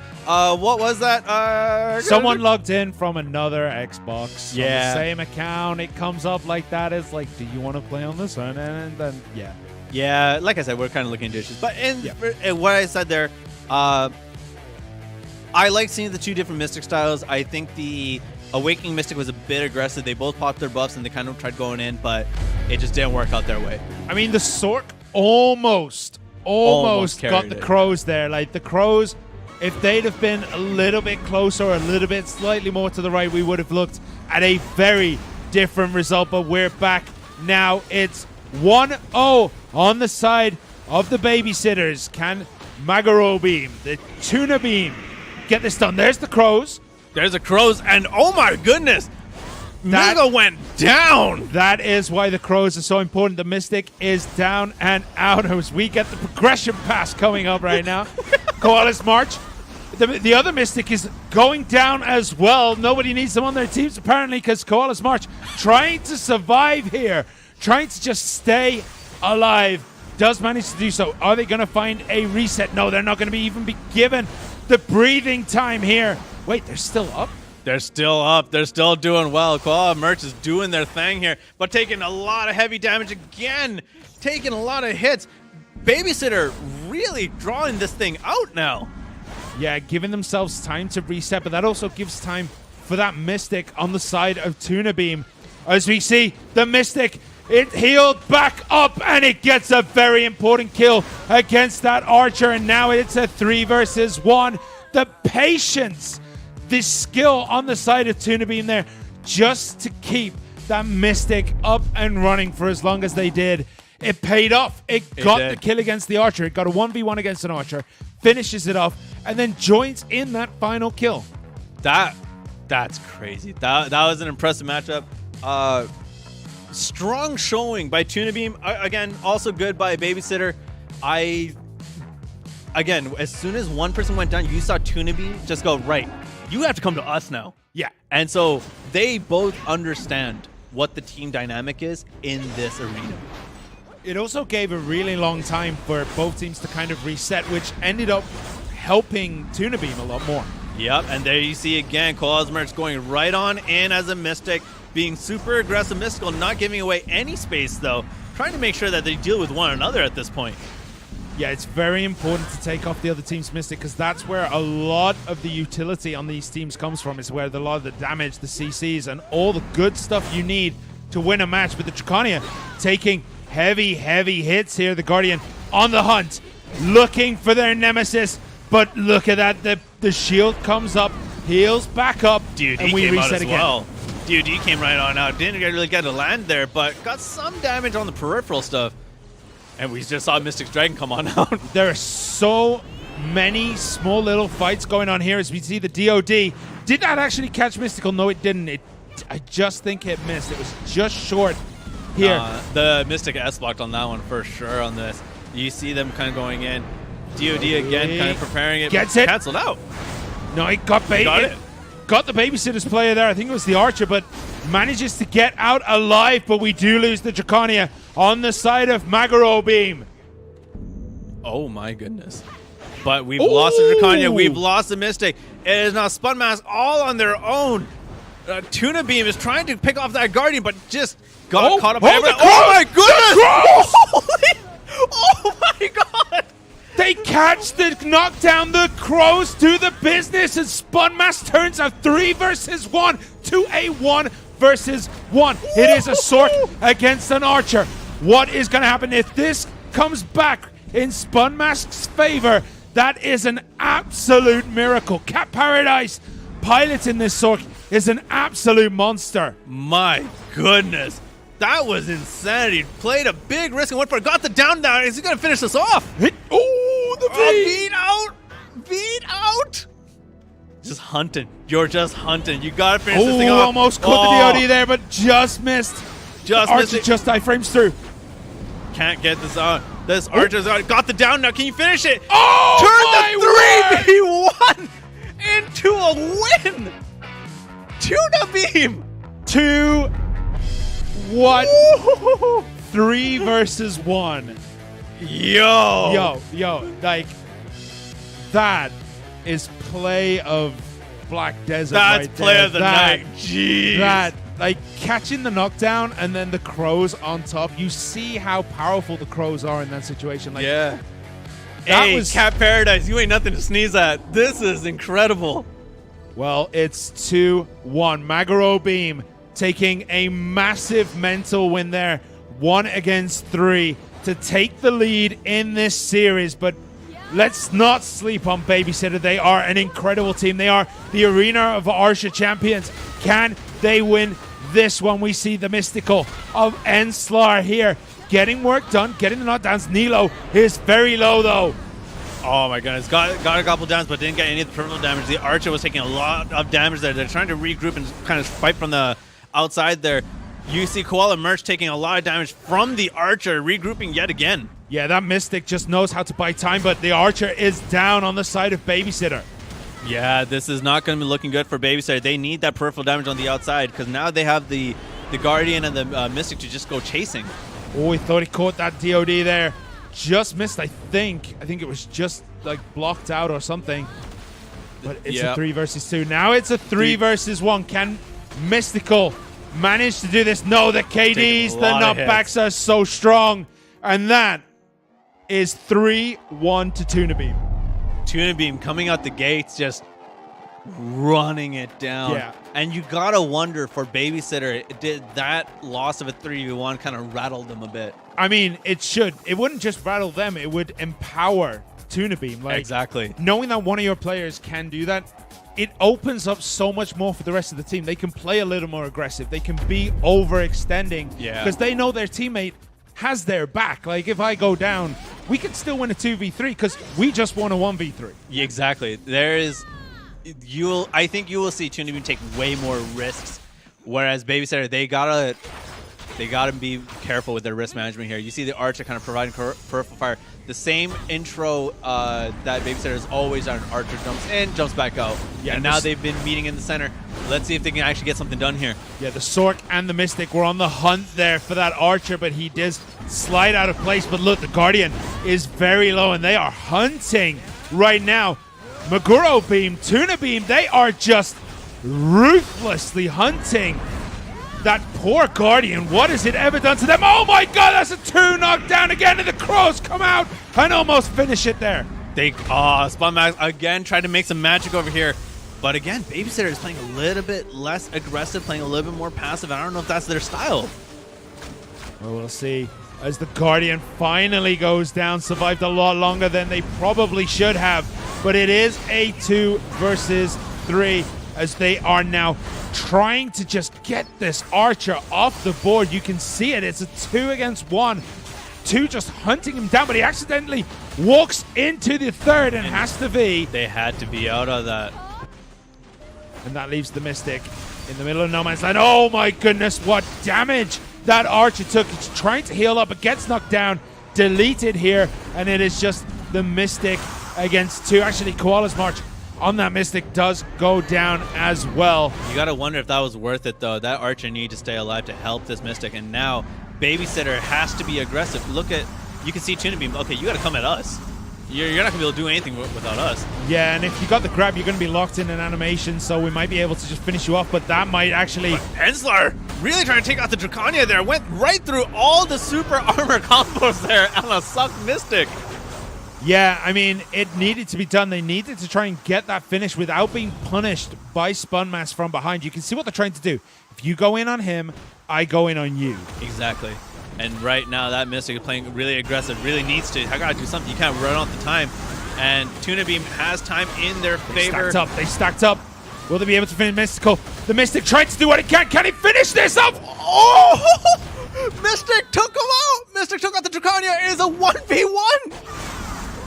But it is Spun Mask. It is a 1v1 against the Sork, who has done a 1 versus 3. He's already been here once. Now you can run out the time if you are the Mystic. If you really need to, the V comes out. The V did come out. Now you're just kind of regrouping. This is insanity. Yeah, the Sork has obviously some advantages here. It is nearly always an iframe. It has healed up quite nicely. And the Mystic trying to do what it can, trying to get those catches. Not quite. Just didn't quite get this out. We're down to 2 minutes left. I don't think it's going to run the whole time here.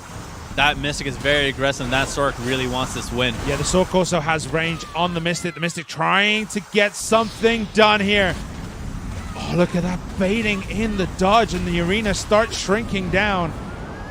And this is not going to play well in the favor of the Sork here. You got to be able to take this out now. Yeah, that's a problem because they're going to be lost. They do lose HP because of the time. Down to 50% for both of them, and Spun has less area to kind of just run around here, while the Mystic has the center ground here. Yeah, taking the center of the ring is the Mystic, but oh my god, that's the knockdown and the V. And the V, oh yeah, still had that V. Fast reactions there. The Sork going hunting. Gets the knockdown again. Can he get the finish? Gets it, another down. Extends, and there's the Crows. Maguro 4-1. This is an absolute... Someone needs to stop that Sork. That Sork is insanity. But, yo, we ain't going to forget about Enslar. Enslar really pulled out the big guns there.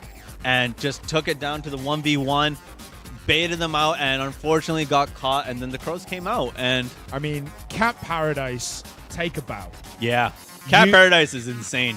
This, like, catching the two to win the first one. Then this one where, like, in the 1v1, the arena's shrinking, Sork doesn't have as much room to move around. Keeping the mental fortitude to be like, all right, well, if I get a knockdown, I'll just crow on top of them and win. Absolutely. I mean, it's there, but look, Koala's March takes a big hit straight out the gate, but that doesn't matter much. We've seen them be able to reset with this composition multiple times. But Koala's March went down! Knocked down instantly, Veed. I thought they might have maybe delayed to see if they could get the Sork in on those Crows. They went to just try and straight bait for that it, but Mystic. They took out the Mystic, and now Babysitter's got the advantage. You can't be grouped in together like that. That Sork is going to go pretty insane. But it's a 3v1 now, and we've seen this story before. Babysitter, I hope they learned from their lesson. Last time, they caught them and got it. That is intense. The Guardian was much, much better that time. Like, yeah, the Guardian was aggressive. Getting the knockdowns they need, swinging those baseball bats, raising the ground underneath them. I mean, everything that needed to be done by Babysitters in that match had to be done. Just because some people are asking, this is a best of 9. It is the first to 5. It is 4-2 for Tuna Beam right now. And again, I don't think the score reflects how many skilled people are in this matchup. It also this is awesome. It doesn't reflect how close these matches have been. Like, one of those wins on Tuna Beams was a 1 versus 3. Yeah, exactly, right? So let's see how this one kind of goes for everyone. Tuna Beam all in together now, kind of waiting for Babysitter to challenge them. But someone goes down. Spun Mask goes down. And that's a big loss on the side of Tuna Beam. Maguro, they're struggling without Cat Paradise, who has done so well all evening long. But can they pull this back? All they need is 1 kill. But they're going for it. Babysitter's laying on all the damage, and they're just now picking people off. There's a 1v1 and 2v1 off on the side there. I'm not sure if Maguro is going to be able to, or Tuna Beam is going to be able to pull this one up. But, oh my goodness. Enzlar went down all alone on an island. The Awakening Mystic against the Suck Mystic. And Awakening. Them. Yeah, Awakening wins that fight. Not something you hear very often. But the Archer V's here, trying to get out, trying to survive. 2v2. Koala's March, take a bow. That was a game changer there. Let's see if Tuna Beam can kind of close this out. Babysitter grouped in together. Tuna Beam grouped in together. Now they're trying to bait each other out here. They're all going in for the Archer. Where's the Mystic? There's the Guardian. Will they be able to pick out the Guardian here? It's a battle royale in the middle, and down goes the Archer. The Guardian is knocked down, and they're going to try and finish it. The Draconian and the Mystic extending those rotations, and Tuna Beam, Maguro Beam, they are your 2022 TUVALA Cup Asia Region champions. Absolutely stunning play today. Yeah, that was intense. That finals was everything that I dreamed it to be. That is team play at its absolute best. Let's give a good round of applause for Babysitter, who takes second place. Linda G, Enzlar, and Penta working really hard together. Those wins and losses here don't show how close everything was. Yeah, it definitely doesn't. It paints a picture where Tuna Beam ran away with this, but some clutch plays on the side of Tuna Beam turned what situations where most people would put down the controller, throw it at the TV, and be like, well, I'm out. Aripon Chicken. Hold it back. Aripon Chicken, Kibe, Cat Paradise, take a bow. That was incredible. Guys, this is how our bracket's kind of shaped up to be. Tuna Beam taking the win for first place there. Babysitter taking second. Jokerface taking third. And Jukio Joe taking fourth there. Yeah, I had to quickly look at the notes. Sure. Just for this. That was awesome. Well done, everyone involved. Those finals were intense. What a tournament. Yeah, that was crazy. For everyone in chat, I don't know how you guys felt about that, but that was awesome to cast. Yeah. I lost my mind. And I lost my voice. I mean, insane play. Everyone needs to take a bow. If you're on the Asia server, throw them congratulations. Like, hit those chat macros because they played out of their minds today. Every team here who played a game showed up, and that's one of the most important things, is showing up to these tournaments, getting that experience, getting the matches in.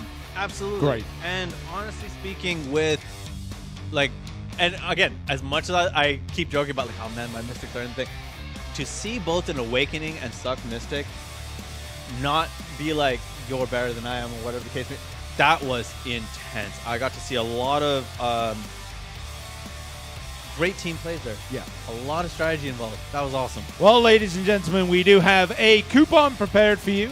I don't know what's in it. There we go. Ancient Spirit Dust 100, Cronstone times 50, and an equipment tailoring coupon. TUVALA Cup Win Asia is your coupon code. Make sure that you go to console.playblackdesert.com to enter the coupon code. It is available only on console, and it is available until July 22nd, 7 p.m. GMT +9. Now, just to make sure, because this was a question we had last time, this coupon is not limited to the Asia region on console, but this is limited to console for all regions. So if you're joining us from NA or EU, feel free to use that coupon. Share it on Reddit, share it on in-game or Discord, whatever the case may be, but have at it. Now, in terms of our next few tournaments, we still have NA coming up. We still have EU coming up. NA will be July 16th, 1 p.m. PDT. EU's TUVALA Cup will be July 17th, 6 p.m. UTC +1. You can find it on both Twitch and YouTube on the two very channels that you are watching on it currently. Or one of them if you're like watching only on one. Like, why would you watch on both platforms at the same time? For the echo. I get it. For that auditorium feeling. You want that bass in people's voices, you know? Yeah. So, guys, it's been a fantastic evening. For those of you talking about the NA servers, we're aware, we're looking into it. Shame that it had to happen tonight. Yeah. But we're looking into it. But, guys, thank you so much for joining us. It has been an absolute pleasure to be here. We have seen some amazing games, some amazing comebacks. And I hope there's like an end of tournament thing here where we get the 1v3, because chef's kiss.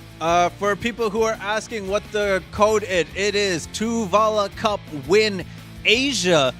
For those of you that are in Twitch, please do share that code on Twitch. On YouTube, it has been shared. Thank you, people on Twitch, for sharing it. Yep. It means a lot to me always. Share it on Reddit, share it in game, share it in Discord.